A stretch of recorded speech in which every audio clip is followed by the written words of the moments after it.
ਸ਼੍ਰੋਮਣੀ ਅਕਾਲੀ ਦਲ ਦੇ ਉੱਪਰ ਕਾਫੀ ਉਂਗਲਾਂ ਉੱਠੀਆਂ ਕਿ ਇਹਨਾਂ ਨੇ ਪੰਜਾਬ ਦਾ ਜਿਹੜਾ ਬੇੜਾ ਗਾ ਉਹ ਗਰਕ ਕਰ ਵਿਰੋਧੀ ਧਿਰਾਂ ਖਾਸ ਕਰਕੇ ਉਂਗਲਾਂ ਉਠਾਉਣੀਆਂ। ਇਹ ਕਿਉਂ ਹੁੰਦਾ ਗਾ ਕਿ ਸ਼੍ਰੋਮਣੀ ਅਕਾਲੀ ਦਲ ਨੂੰ ਅਜਿਹੇ ਤਰੀਕੇ ਨਾਲ ਦੇਖਿਆ ਜਿਹੜੀ ਤਾਂ ਵਿਰੋਧੀ ਪਾਰਟੀ ਹੈ ਉੱਥੋਂ ਤਾਂ ਅਸੀਂ ਉਮੀਦ ਨਹੀਂ ਕਰਦੇ ਕਿ ਸਾਨੂੰ ਹਾਰ ਪਾਉਣਗੇ।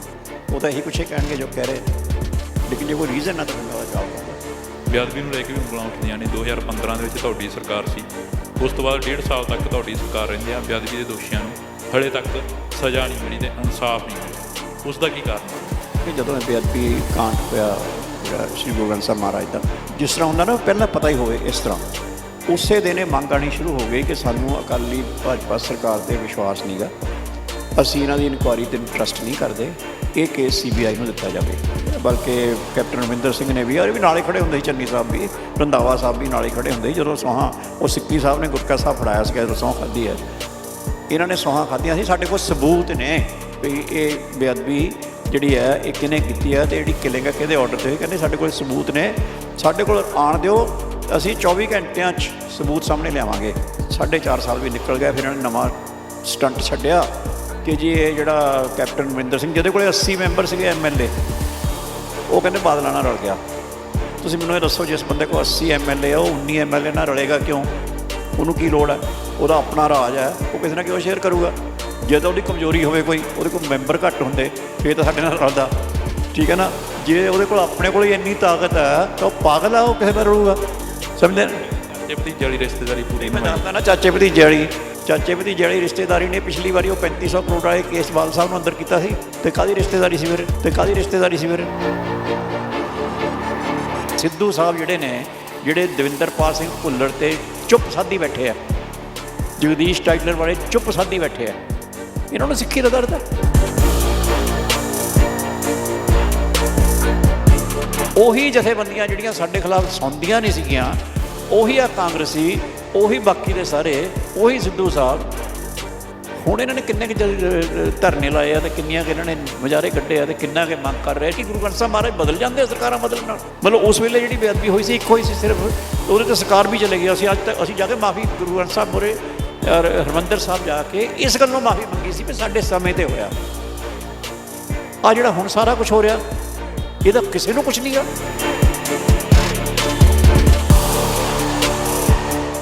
ਪੰਜਾਬ ਦੀ ਸਿਆਸਤ ਦੀ ਗੱਲ ਕਰਦੇ ਹਾਂ ਤਾਂ ਪੰਜਾਬ ਦੀ ਸਿਆਸਤ ਦਾ ਜਿਹੜਾ ਮਾਹੌਲ ਆ ਬੜਾ ਬਦਲਦਾ ਨਜ਼ਰ ਆ ਰਿਹਾ। ਪਿਛਲੇ ਲੰਮੇ ਸਮੇਂ ਤੋਂ ਪੰਜਾਬ ਦੇ ਵਿੱਚ ਸਿਆਸਤਦਾਨ ਆਉਂਦੇ ਨੇ ਤੇ ਚਲੇ ਜਾਂਦੇ ਨੇ। ਮੁੱਖ ਮੰਤਰੀ ਦੀ ਕੁਰਸੀ ਦੇ ਹਰ ਕੋਈ ਚਾਹਵਾਨ ਹੁੰਦਾ, ਪਰ ਉੱਥੇ ਅਸੀਂ ਅੱਜ ਸ਼੍ਰੋਮਣੀ ਅਕਾਲੀ ਦਲ ਜਿਹੜੀ ਕਿ ਸਿੱਖਾਂ ਦੀ ਨੁਮਾਇੰਦਾ ਜਮਾਤ ਕਹਾਉਂਦੀ ਆ, ਉੱਥੇ ਬੈਠੇ ਆ, ਉਹਨਾਂ ਦੇ ਦਫ਼ਤਰ ਬੈਠੇ ਆ, ਤਾਂ ਗੱਲਬਾਤ ਕਰਾਂਗੇ। ਸਾਡੇ ਨਾਲ HS ਵੈਂਸ ਮੌਜੂਦ ਨੇ, ਐਡਵੋਕੇਟ ਨੇ, ਗੱਲਬਾਤ ਕਰਦੇ ਹਾਂ। ਵੈਂਸ ਸਾਹਿਬ ਸਵਾਗਤ ਆ। ਵਾਹਿਗੁਰੂ ਜੀ ਕਾ ਖਾਲਸਾ, ਵਾਹਿਗੁਰੂ ਜੀ ਕੀ ਫਤਿਹ। ਬਹੁਤ ਮਿਹਰਬਾਨੀ ਜੀ। ਵੈਂਸ ਸਾਹਿਬ, ਜੇ ਗੱਲ ਕਰੀਏ ਤਾਂ ਸ਼੍ਰੋਮਣੀ ਅਕਾਲੀ ਦਲ ਸਿੱਖਾਂ ਦੀ ਇੱਕ ਨੁਮਾਇੰਦਾ ਜਮਾਤ, ਸ਼੍ਰੋਮਣੀ ਅਕਾਲੀ ਦਲ ਦੇ ਉੱਪਰ ਕਾਫੀ ਉਂਗਲਾਂ ਉੱਠੀਆਂ ਕਿ ਇਹਨਾਂ ਨੇ ਪੰਜਾਬ ਦਾ ਜਿਹੜਾ ਬੇੜਾ ਗਾ ਉਹ ਗਰਕ ਕਰਤਾ। ਵਿਰੋਧੀ ਧਿਰਾਂ ਖਾਸ ਕਰਕੇ ਉਂਗਲਾਂ ਉਠਾਉਂਦੀਆਂ ਨੇ। ਆਖਰ ਇਹ ਕਿਉਂ ਹੁੰਦਾ ਗਾ ਕਿ ਸ਼੍ਰੋਮਣੀ ਅਕਾਲੀ ਦਲ ਨੂੰ ਅਜਿਹੇ ਤਰੀਕੇ ਨਾਲ ਦੇਖਿਆ ਜਾਂਦਾ? ਨਹੀਂ ਦੇਖੋ, ਜਿਹੜੀ ਤਾਂ ਵਿਰੋਧੀ ਪਾਰਟੀ ਹੈ ਉੱਥੋਂ ਤਾਂ ਅਸੀਂ ਉਮੀਦ ਨਹੀਂ ਕਰਦੇ ਕਿ ਸਾਨੂੰ ਹਾਰ ਪਾਉਣਗੇ। ਉਹ ਤਾਂ ਇਹੀ ਕੁਛ ਕਹਿਣਗੇ ਜੋ ਕਹਿ ਰਹੇ ਨੇ, ਲੇਕਿਨ ਜੇ ਕੋਈ ਰੀਜ਼ਨ ਨਾ ਤਾਂ ਫਿਰ ਮੈਂ ਉਹਦਾ ਜਵਾਬ ਦਊਂਗਾ। ਜੇਕਰ ਆਪਾਂ ਗੱਲ ਕਰੀਏ ਤਾਂ ਪਿਛਲੇ ਸਾਲਾਂ ਦੌਰਾਨ 2015 ਦੀ ਜੇ ਗੱਲ ਕਰਦੇ ਹਾਂ ਤਾਂ 2015 ਦੇ ਵਿੱਚ ਮਾਨਸਾ ਜ਼ਿਲ੍ਹੇ ਦੀ ਜੇ ਗੱਲ ਕਰਦੇ ਹਾਂ, ਖਾਸ ਕਰਕੇ ਮਾਨਸਾ ਜ਼ਿਲ੍ਹੇ 'ਚ ਚਿੱਟੀ ਮੱਖੀ ਆਉਂਦੀ ਆ, ਅਤੇ ਤੁਹਾਡੇ ਇੱਕ ਨੁਮਾਇੰਦੇ ਹੁੰਦੇ ਨੇ, ਖੇਤੀਬਾੜੀ ਮੰਤਰੀ ਹੁੰਦੇ ਨੇ ਜਥੇਦਾਰ ਤੋਤਾ ਸਿੰਘ, ਤਾਂ ਉਹਨਾਂ ਦੇ ਉੱਪਰ ਇਲਜ਼ਾਮ ਲੱਗਦੇ ਨੇ ਕਿ ਮੁਆਵਜ਼ਾ ਨਹੀਂ ਮਿਲਿਆ। ਕਿਸਾਨ ਬਠਿੰਡੇ ਬੈਠੇ ਰਹਿੰਦੇ ਨੇ, ਧਰਨਾ ਲਾਈ ਰੱਖਦੇ ਨੇ, ਤਾਂ ਉਸ ਤੋਂ ਬਾਅਦ ਬੁਰਜ ਜਵਾਰਕੇ ਤੋਂ ਇੱਕ ਸਰੂਪ ਚੋਰੀ ਹੋ ਜਾਂਦੇ ਨੇ ਗੁਰੂ ਗ੍ਰੰਥ ਸਾਹਿਬ ਦੇ। ਬੇਅਦਬੀ ਹੁੰਦੀ ਆ। ਬੇਅਦਬੀ ਨੂੰ ਲੈ ਕੇ ਵੀ ਉਂਗਲਾਂ ਉੱਠਦੀਆਂ ਨੇ। 2015 ਦੇ ਵਿੱਚ ਤੁਹਾਡੀ ਸਰਕਾਰ ਸੀ, ਉਸ ਤੋਂ ਬਾਅਦ 1.5 ਸਾਲ ਤੱਕ ਤੁਹਾਡੀ ਸਰਕਾਰ ਰਹਿੰਦੀ ਆ। ਬੇਅਦਬੀ ਦੇ ਦੋਸ਼ੀਆਂ ਨੂੰ ਹਲੇ ਤੱਕ ਸਜ਼ਾ ਨਹੀਂ ਮਿਲੀ ਤੇ ਇਨਸਾਫ ਨਹੀਂ ਮਿਲਿਆ। ਉਸ ਦਾ ਕੀ ਕਾਰਨ ਮੰਨਦੇ ਹੋ? ਤੁਸੀਂ ਮੇਰੇ ਤੋਂ ਬੈਟਰ ਜਾਣਦੇ ਆ ਜੀ ਕਾਰਨ ਇਹ, ਕਿਉਂਕਿ ਤੁਹਾਨੂੰ ਯਾਦ ਹੋਏਗਾ ਕਿ ਜਦੋਂ ਇਹ ਬੇਅਦਬੀ ਕਾਂਡ ਹੋਇਆ ਜਿਹੜਾ ਸ਼੍ਰੀ ਗੁਰੂ ਗ੍ਰੰਥ ਸਾਹਿਬ ਮਹਾਰਾਜ ਦਾ, ਉਹ ਤੋਂ ਉਸੇ ਦਿਨ, ਜਿਸ ਤਰ੍ਹਾਂ ਹੁੰਦਾ ਨਾ ਪਹਿਲਾਂ ਪਤਾ ਹੀ ਹੋਵੇ, ਇਸ ਤਰ੍ਹਾਂ ਉਸੇ ਦਿਨ ਇਹ ਮੰਗ ਆਉਣੀ ਸ਼ੁਰੂ ਹੋ ਗਈ ਕਿ ਸਾਨੂੰ ਅਕਾਲੀ ਭਾਜਪਾ ਸਰਕਾਰ 'ਤੇ ਵਿਸ਼ਵਾਸ ਨਹੀਂ ਗਾ, ਅਸੀਂ ਇਹਨਾਂ ਦੀ ਇਨਕੁਆਇਰੀ 'ਤੇ ਟਰਸਟ ਨਹੀਂ ਕਰਦੇ, ਇਹ ਕੇਸ CBI ਨੂੰ ਦਿੱਤਾ ਜਾਵੇ। ਕੁੱਲ 12 ਦਿਨ ਇਨਕੁਆਇਰੀ ਅਕਾਲੀ ਸਰਕਾਰ ਕੋਲ ਰਹੀ। 13ਵੇਂ ਦਿਨ ਇਸ ਜਿਹੜੀ ਇਨਕੁਆਇਰੀ ਸੀ ਇਹ CBI ਕੋਲ ਚਲੇ ਗਈ। ਉਸ ਤੋਂ ਬਾਅਦ ਜਿੰਨਾ ਚਿਰ ਸਾਡੀ ਸਰਕਾਰ ਰਹੀ ਇਹ ਕੇਸ ਸਾਡੇ ਕੋਲ ਰਿਹਾ ਹੀ ਨਹੀਂ। ਸਿਰਫ 12 ਦਿਨ ਸਾਡੇ ਕੋਲੇ ਸੀਗੇ।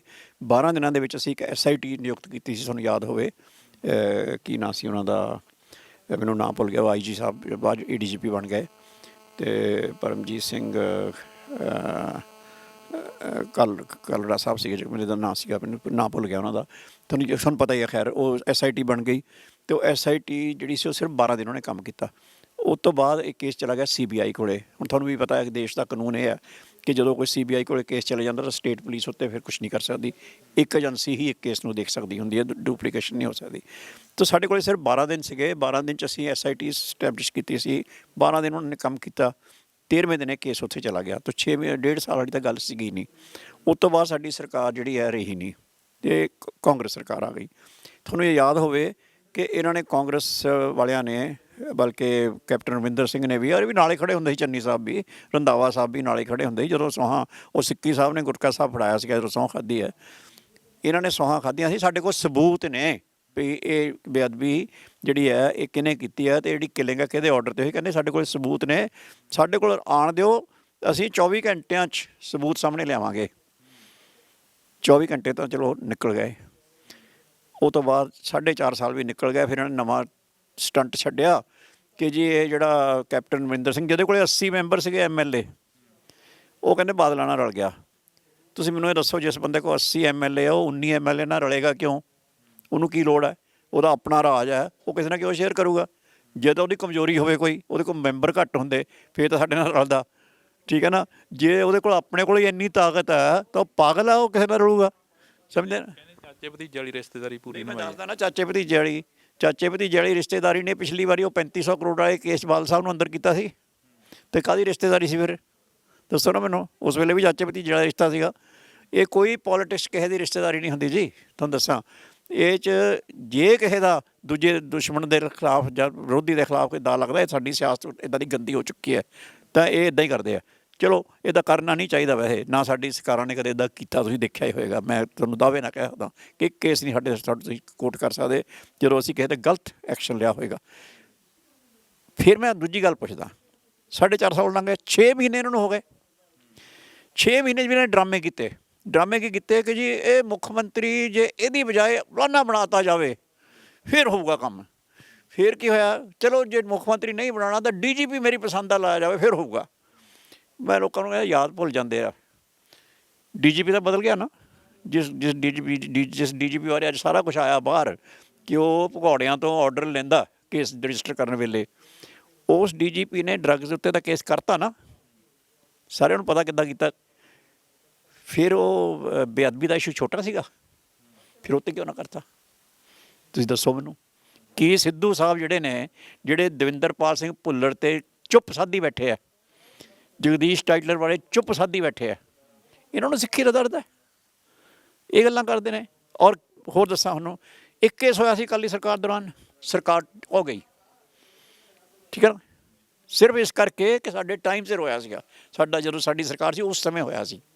ਕਿਸੇ ਨੂੰ ਇਹ ਸ਼ੱਕ ਨਹੀਂ ਕਿ ਭਈ ਇਹ ਇਹਨਾਂ ਨੇ ਕੀਤਾ, ਪਰ ਇਹ ਸੀਗਾ ਵੀ ਤੁਹਾਡੀ ਸਰਕਾਰ ਸੀ, ਤੁਸੀਂ ਕਿਹਨੇ ਕੀਤਾ? ਸਰਕਾਰ ਲਾ ਕੇ ਉਹ ਮਾਰੀ। ਸਾਨੂੰ ਕੋਈ ਰੰਜਿਸ਼ ਨਹੀਂ ਇਸ ਗੱਲ ਦੇ ਉੱਤੇ, ਕਿਉਂਕਿ ਸਿੱਖੀ ਦਾ ਇਸ਼ੂ ਸੀਗਾ। ਅਸੀਂ ਕਹਿੰਦੇ ਜੇ ਲੋਕਾਂ ਦੇ ਮਨਾਂ 'ਚ ਗੁੱਸਾ ਸੀਗਾ ਤਾਂ ਜਾਇਜ਼ ਸੀਗਾ, ਕਿਉਂਕਿ ਇਹ ਚੀਜ਼ ਜਜ਼ਬਾਤੀ ਗੱਲ ਹੈ। ਮੈਂ ਬੇਨਤੀ ਕਰਾਂ, ਹੁਣ ਕਿੰਨੀਆਂ ਬੇਅਦਬੀਆਂ ਹੋ ਗਈਆਂ? ਉਹੀ ਜਥੇਬੰਦੀਆਂ ਜਿਹੜੀਆਂ ਸਾਡੇ ਖਿਲਾਫ ਸੌਂਦੀਆਂ ਨਹੀਂ ਸੀਗੀਆਂ, ਉਹੀ ਆ ਕਾਂਗਰਸੀ, ਉਹੀ ਬਾਕੀ ਦੇ ਸਾਰੇ, ਉਹੀ ਸਿੱਧੂ ਸਾਹਿਬ। ਹੁਣ ਇਹਨਾਂ ਨੇ ਕਿੰਨੇ ਕੁ ਧਰਨੇ ਲਾਏ ਆ, ਅਤੇ ਕਿੰਨੀਆਂ ਕੁ ਇਹਨਾਂ ਨੇ ਮੁਜ਼ਾਹਰੇ ਕੱਢੇ ਆ, ਅਤੇ ਕਿੰਨਾ ਕੁ ਮੰਗ ਕਰ ਰਹੇ। ਜਿਹੜਾ ਕੱਲ੍ਹ ਵੀ ਬੇਅਦਬੀ ਹੋ ਕੇ ਹਟੀ ਹੈ ਗੁਰੂ ਗ੍ਰੰਥ ਸਾਹਿਬ ਮਹਾਰਾਜ ਦੀ, ਕਿ ਗੁਰੂ ਗ੍ਰੰਥ ਸਾਹਿਬ ਮਹਾਰਾਜ ਬਦਲ ਜਾਂਦੇ ਆ ਸਰਕਾਰਾਂ ਬਦਲਣ ਨਾਲ? ਮਤਲਬ ਉਸ ਵੇਲੇ ਜਿਹੜੀ ਬੇਅਦਬੀ ਹੋਈ ਸੀ, ਇੱਕ ਹੋਈ ਸੀ ਸਿਰਫ, ਉਹਦੇ 'ਤੇ ਸਰਕਾਰ ਵੀ ਚਲੇ ਗਈ। ਅਸੀਂ ਜਾ ਕੇ ਮਾਫ਼ੀ ਗੁਰੂ ਗ੍ਰੰਥ ਸਾਹਿਬ ਮੂਹਰੇ ਹਰਿਮੰਦਰ ਸਾਹਿਬ ਜਾ ਕੇ ਇਸ ਗੱਲੋਂ ਮਾਫ਼ੀ ਮੰਗੀ ਸੀ ਵੀ ਸਾਡੇ ਸਮੇਂ 'ਤੇ ਹੋਇਆ। ਆਹ ਜਿਹੜਾ ਹੁਣ ਸਾਰਾ ਕੁਛ ਹੋ ਰਿਹਾ, ਇਹਦਾ ਕਿਸੇ ਨੂੰ ਕੁਛ ਨਹੀਂ ਗਾ। ਮੈਨੂੰ ਤਾਂ ਹੈਰਾਨੀ ਬੜੀ ਹੈ ਕਿ ਮਤਲਬ ਉਹੀ ਗੁਰੂ ਗ੍ਰੰਥ ਸਾਹਿਬ ਮਹਾਰਾਜ ਨੇ, ਉਹਦੀ ਬੇਅਦਬੀ ਹੁਣ ਵੀ ਹੋ ਰਹੀ ਹੈ, ਹੁਣ ਕਿਸੇ ਨੂੰ ਕੁਛ ਨਹੀਂ ਹੋ ਰਿਹਾ। ਮਤਲਬ ਫਿਰ ਕੀ ਕਹੀਏ ਜੀ? ਤੁਸੀਂ ਗੱਲ ਕਰੀ ਹੈ ਕਿ ਹੁਣ ਕਿਉਂ ਨਹੀਂ ਬੋਲਦੇ ਹੈਗੀਆਂ ਉਹ ਜਥੇਬੰਦੀਆਂ? ਕਾਂਗਰਸੀ ਨੇ ਉਹੀ ਜਥੇਬੰਦੀਆਂ ਧਰਨੇ ਲਾਉਂਦੀਆਂ ਰਹੀਆਂ। ਕਾਂਗਰਸੀ ਆਖਰ ਕੌਣ ਨੇ? ਕਿਹਨਾਂ ਨੂੰ ਕਹਿ ਰਹੇ ਹੋ ਤੁਸੀਂ? ਕਿਹੜੀਆਂ ਜਥੇਬੰਦੀਆਂ ਸੀ ਜਿਹੜੀਆਂ ਉਹਨਾਂ ਦੇ ਕਹਿਣ 'ਤੇ ਧਰਨੇ ਲਾਉਂਦੀਆਂ ਸੀ? ਦੇਖੋ ਜੀ, ਅੱਜ ਜਿਹਨੂੰ ਤੁਸੀਂ ਕਹਿੰਦੇ ਸਾਡੇ ਨਾਲ ਰਲਿਆ ਹੋਇਆ ਸੀਗਾ, ਇਹਨੇ ਹੀ ਲਵਾਏ ਸੀ। ਇਹਦੇ ਕੋਲ ਹੀ ਰਾਤਾਂ ਨੂੰ ਮਿਲਦਾ ਸੀਗਾ ਉਹ ਕੀ ਨਾਂ ਉਹਦਾ, ਜਿਹੜਾ ਉਹ ਆਪਣਾ ਸੀਗਾ ਜਿਹੜਾ ਹਰਿਆਣੇ ਦਾ SGPC ਪ੍ਰਧਾਨ ਬਣ ਗਿਆ ਅੱਜ ਕੱਲ੍ਹ, ਦਾਦੂਵਾਲ। ਇਹ ਰਾਤਾਂ ਨੂੰ ਕਿਹਨਾਂ ਨੂੰ ਮਿਲਦਾ ਸੀਗਾ? ਜਦੋਂ ਪਹਿਲਾਂ ਤਾਂ ਕਹਿੰਦਾ ਸੀ ਮੈਂ ਮਿਲਿਆ ਹੀ ਨਹੀਂ, ਮੇਰੀ ਤਾਂ ਗੱਡੀ ਨਹੀਂ ਗਈ ਕੈਪਟਨ ਅਮਰਿੰਦਰ ਸਿੰਘ ਦੇ ਘਰੇ। ਜਦੋਂ ਮੀਡੀਆ ਨੇ ਫੋਟੋਆਂ ਦਿਖਾਤੀਆਂ ਫਿਰ ਕਹਿੰਦਾ ਗੱਡੀ ਗਈ ਸੀ ਔਰ ਮੈਂ ਨਹੀਂ ਸੀ ਗਿਆ। ਮਤਲਬ ਗੱਡੀ ਨੂੰ ਪਿਆਰ ਸੀ ਕੈਪਟਨ ਅਮਰਿੰਦਰ ਸਿੰਘ ਨਾਲ, ਹੈ ਨਾ। ਤੇਰੀ ਗੱਡੀ ਮਤਲਬ ਆਪਣੇ ਆਪ ਹੀ ਚਲੇ ਗਈ ਕੈਪਟਨ ਅਮਰਿੰਦਰ ਸਿੰਘ ਦੇ ਘਰੇ। ਇਹ ਇਹਨਾਂ ਨੇ ਕਰਾਇਆ ਸੀਗਾ। ਆਹ ਚੰਨੀ ਹੋਣੀ ਉਹੀ ਨੇ, ਰੰਧਾਵੇ ਹੋਣੀ ਉਹੀ ਨੇ ਜਿਹਨਾਂ ਨੂੰ ਹਲੇ ਕਰਵਾਇਆ ਸੀਗਾ। ਹੁਣ ਜਿਹੜੀਆਂ ਹੋ ਰਹੀਆਂ ਬੇਅਦਬੀਆਂ, ਹੁਣ ਇਹਨਾਂ ਨੂੰ ਦਰਦ ਨਹੀਂ ਹੋ ਰਿਹਾ? ਮੈਨੂੰ ਇਸ ਗੱਲ ਦਾ ਜਵਾਬ ਦੇਣ ਇਹ। ਮੈਂ ਕਹਿੰਦਾ ਉਦੋਂ ਹੋਇਆ, ਬਹੁਤ ਮਾੜੀ ਗੱਲ ਹੋਈ। ਮੈਂ ਕਹਿੰਦਾ ਇਹ ਤੋਂ ਮਾੜੀ ਗੱਲ ਹੋ ਹੀ ਨਹੀਂ ਸਕਦੀ ਕੋਈ। ਪਰ ਮੈਂ ਇੱਕ ਗੱਲੋਂ ਮੁਕਤ ਹਾਂ ਕਿ ਸਾਡੇ ਸਮੇਂ 'ਤੇ ਹੋਇਆ ਸੀ ਨਾ, ਇਸ ਕਰਕੇ ਸਾਨੂੰ ਸਜ਼ਾ ਮਿਲ ਗਈ ਕਿ ਸਾਡੇ ਸਮੇਂ 'ਤੇ ਹੋਇਆ ਸੀ, ਠੀਕ ਹੈ ਨਾ। ਨਹੀਂ ਤਾਂ ਚਲੋ ਮੈਂ ਕਹਿੰਦਾ ਰੱਬ ਨੇ ਸਾਨੂੰ ਦੋਸ਼ ਮੁਕਤ ਕਰਤਾ ਇਸ ਤਰ੍ਹਾਂ ਨਾਲ ਵੀ ਤੁਹਾਨੂੰ ਤੁਹਾਡੇ ਟਾਈਮ 'ਤੇ ਹੋਇਆ, ਤੁਸੀਂ ਕੀਤਾ ਕਿ ਨਹੀਂ ਕੀਤਾ ਬਾਅਦ ਦੀ ਗੱਲ, ਤੁਹਾਡੇ ਸਮੇਂ 'ਤੇ ਹੋਇਆ, ਤੁਹਾਨੂੰ ਸਜ਼ਾ ਮਿਲਤ ਗਈ, ਗੱਲ ਖਤਮ ਹੋਈ। ਜਿਹੜੀਆਂ ਹੁਣ ਹੋ ਰਹੀਆਂ ਨੇ ਉਹਦੇ ਬਾਰੇ ਕਿਉਂ ਨਹੀਂ ਬੋਲ ਰਹੇ? ਕੋਟਕਪੂਰਾ ਅੱਜ ਵੀ ਯਾਦ ਆ, ਅੱਜ ਵੀ ਉੱਥੇ ਲੋਕ ਬੈਠੇ ਨੇ, ਅੱਜ ਵੀ ਕਹਿੰਦੇ ਨੇ ਕਿ ਇਨਸਾਫ ਮਿਲਣਾ ਚਾਹੀਦਾ। 2 ਸਿੰਘ ਸ਼ਹੀਦ ਹੋਏ ਸੀ, ਉਦੋਂ ਗੋਲੀ ਮਾਰੀ ਗਈ ਸੀ। ਉਹ ਕਿਸ ਦੇ ਕਹਿਣ 'ਤੇ ਮਾਰੀ ਗਈ ਸੀ? ਸਾਡੇ ਸਮੇਂ 'ਤੇ ਤੁਹਾਨੂੰ ਯਾਦ ਹੋਵੇ, ਲੋਕੀ ਕਈ ਭੁੱਲ ਜਾਂਦੇ ਆ। ਇਹਨਾਂ ਨੇ ਬੜਾ ਰੌਲਾ ਪਾਇਆ ਕਿ ਅਕਾਲੀ ਸਰਕਾਰ ਨੇ ਕੇਸ ਤਾਂ ਰਜਿਸਟਰ ਕਰਤਾ ਉਹਨਾਂ 2 ਕੇਸਿਸ ਉੱਤੇ, ਬੱਚਿਆਂ ਦੇ ਸ਼ਹਾਦਤ ਹੋਈ ਸੀ, ਲੇਕਿਨ ਜੀ ਇਹਨਾਂ ਨੇ ਅਨਨੇਮਡ ਲੋਕਾਂ 'ਤੇ ਕਰਤਾ, ਕਹਿੰਦੇ ਅਨੋਨਿਮਸ ਕਰਤਾ, ਕਹਿੰਦੇ ਵੀ ਮਤਲਬ ਅਣਪਛਾਤੇ ਲੋਕਾਂ 'ਤੇ ਕਰਤਾ। ਜਦ ਕਿ 11 ਬੰਦਿਆਂ ਦਾ ਨਾਂ ਸੀਗਾ ਉਹਦੇ ਵਿੱਚ, ਪੁਲਿਸ ਅਫਸਰਾਂ ਦਾ, ਜਿਹੜੇ ਬੰਦਿਆਂ ਦੇ ਕੇਸ ਦਰਜ ਕੀਤੇ ਗਏ ਸੀ, 11 ਬੰਦਿਆਂ ਦਾ ਨਾਂ ਸੀਗਾ, ਜਿਹ 'ਚੋਂ 7 ਬੰਦਿਆਂ ਦੇ ਨਾਂ ਇਸ ਸਰਕਾਰ ਨੇ ਕੱਢਤੇ, ਜਿਹੜੀ ਮੌਜੂਦਾ ਸਰਕਾਰ ਹੈ। ਤੇ ਗ੍ਰਿਫਤਾਰ ਅਕਾਲੀ ਦਲ ਵੇਲੇ ਗ੍ਰਿਫਤਾਰ ਹੋਏ ਸੀ ਉਹ 11 ਬੰਦਿਆਂ ਦੇ ਜਿਨ੍ਹਾਂ ਦਾ ਤੁਸੀਂ ਨਾਮ ਕਹਿ ਰਹੇ ਹੋ। ਵਾਲੀ ਬੰਦੇ ਸਸਪੈਂਡ ਕਰਤੇ ਗਏ ਸੀ, ਜਿਹੜੇ 11 ਬੰਦੇ ਸੀ ਜ਼ਮਾਨਤਾਂ ਦੇ ਬਾਹਰ ਆਏ ਸੀਗੇ, ਅੰਦਰ ਵੀ ਹੋਏ ਸੀਗੇ, ਸਮਝਦੇ ਨਾ। ਜ਼ਮਾਨਤ ਲੈਣਾ ਤਾਂ ਹੁਣ ਮੇਰੇ ਤਾਂ ਕੋਰਟ ਦੇ ਹੱਥ 'ਚ, ਮੇਰੇ ਹੱਥ ਨਹੀਂ ਹੈ, ਲੇਕਿਨ ਉਹ ਬੰਦੇ ਅੰਦਰ ਕੀਤੇ ਗਏ ਸੀਗੇ, ਸਮਝਦੇ ਨਾ। ਈਵਨ ਜਿਹੜਾ SSP ਸੀਗਾ ਉਹਨੂੰ ਜ਼ਮਾਨਤ ਲੈਣੀ ਪਈ ਸੀ, ਉਹ ਅਜੇ ਵੀ ਕੇਸ ਭੁਗਤ ਰਿਹਾ। ਸਾਡੇ ਕਹਿਣ 'ਤੇ ਇਹ ਕਾਰਵਾਈ ਹੋਈ ਸੀ। ਹੁਣ ਕੀ ਹੋ ਰਹੀ ਹੈ? ਹੁਣ ਜਿਹੜੀਆਂ ਹੁਣ ਬੇਅਦਬੀਆਂ ਹੋ ਰਹੀਆਂ ਉੱਤੇ ਕੀ ਹੋ ਰਿਹਾ? ਠੀਕ ਹੈ ਨਾ। ਸਾਨੂੰ ਤਾਂ ਰੌਲਾ ਪਾਇਆ ਕਿ ਇਹਨਾਂ ਨੇ ਬੰਦਿਆਂ ਦੇ ਨਾਂ ਹੀ ਨਹੀਂ ਦਿੱਤੇ। ਮੈਂ ਤਾਂ ਤੁਹਾਨੂੰ ਕਹਿ ਰਿਹਾ 11 ਬੰਦਿਆਂ ਦੇ ਨਾਂ ਸੀ, ਜਿਹ 'ਚ SSP ਦਾ ਨਾਂ ਵੀ ਸੀਗਾ, ਔਰ 'ਤੇ ਕੇਸ ਹੋਇਆ, ਉਹਨੂੰ ਜ਼ਮਾਨਤ ਲੈਣੀ ਪਈ ਜਾ ਕੇ, ਠੀਕ ਹੈ ਨਾ। ਅੰਦਰ ਵੀ ਹੋਏ, ਸਾਡੇ 'ਤੇ ਐਕਸ਼ਨ ਹੋਇਆ ਸੀਗਾ ਸਾਡੇ ਟਾਈਮ 'ਤੇ। ਤਾਂ ਅਸੀਂ ਤਾਂ ਵੀ, ਕਿਉਂਕਿ ਸਾਡੇ ਸਮੇਂ 'ਤੇ ਗੱਲ ਹੋਈ ਸੀ, ਤਾਂ ਵੀ ਅਸੀਂ ਇਸ ਗੱਲ ਦੀ ਮਾਫੀ ਮੰਗੀ। ਜੇ ਗੱਲ ਕਰੀ ਤਾਂ ਅੱਜ ਦੀ, ਤੁਸੀਂ ਬੇਅਦਬੀਆਂ ਦੀ ਗੱਲ ਕਰੀ ਆ, ਪਰ ਅੱਜ ਇੱਕ ਹੋਰ ਅਹਿਮ ਖਬਰ ਨਿਕਲ ਕੇ ਸਾਹਮਣੇ ਆਈ ਹੈ, ਜਿਹੜੀ ਕਿ ਬਿਕਰਮ ਸਿੰਘ ਮਜੀਠੀਆ ਦੇ ਨਾਲ ਜੁੜਦੀ ਆ। ਜਗਦੀਸ਼ ਭੋਲੇ ਦੇ ਵੱਲੋਂ ਬਕਾਇਦਾ ਨਾਮ ਲਿਆ ਜਾਂਦਾ ਕਿ ਚਿੱਟੇ ਦੇ ਸਮਗਲਰ ਨੇ ਬਿਕਰਮ ਸਿੰਘ ਮਜੀਠੀਆ। ਕੁਛ ਸਾਲ ਪਹਿਲਾਂ ਜੇ ਆਪਾਂ ਗੱਲ ਕਰੀਏ ਤਾਂ ਖਬਰਾਂ ਦੇ ਵਿੱਚ ਆਉਂਦੇ ਨੇ, ਸੋਸ਼ਲ ਮੀਡੀਆ 'ਤੇ ਵਾਇਰਲ ਹੁੰਦੇ ਆ। ਅੱਜ ਤੁਸੀਂ ਉਹਨਾਂ ਦੀਆਂ ਇੱਕ ਕਾਪੀਆਂ ਵੀ ਵੰਡੀਆਂ ਨੇ ਕਿ ਆਹ ਖਬਰ ਸੀ, ਜਿਹੜੀ ਕਿ ਰਿਕਾਰਡਿੰਗ ਸੀ, ਇਹ ਅਖਬਾਰ ਨੇ ਵੀ ਜ਼ਿੰਮੇਵਾਰੀ ਲਿੱਤੀ ਆ। ਅੱਜ ਜਿਹੜੀ ਜ਼ਮਾਨਤ ਆ ਉਹ ਕਿਉਂ ਫਿਰ ਰੱਦ ਹੋ ਗਈ, ਜੇਕਰ ਬਿਕਰਮ ਸਿੰਘ ਮਜੀਠੀਆ ਹੋਰੀ ਬੇਕਸੂਰ ਸੀਗੇ? ਦੇਖੋ ਇਹ ਮੈਨੂੰ, ਕਿਉਂਕਿ ਮੈਂ ਲਾਇਰ ਨਹੀਂ ਹੈ, ਇਸ ਕਰਕੇ ਮੈਨੂੰ ਟੈਕਨੀਕੈਲਿਟੀਜ਼ ਨਹੀਂ ਪਤਾ ਹੁੰਦਾ, ਲੇਕਿਨ ਮੈਨੂੰ ਹੁਣੇ ਇੱਕ ਮੈਸੇਜ ਆਇਆ, ਮੈਂ ਤੁਹਾਨੂੰ ਉਹਦੇ ਬਾਰੇ ਦੱਸ ਦਿੰਦਾ। ਉਹ ਲੀਗਲ ਬੰਦੇ ਦਾ ਮੈਸੇਜ ਆਇਆ।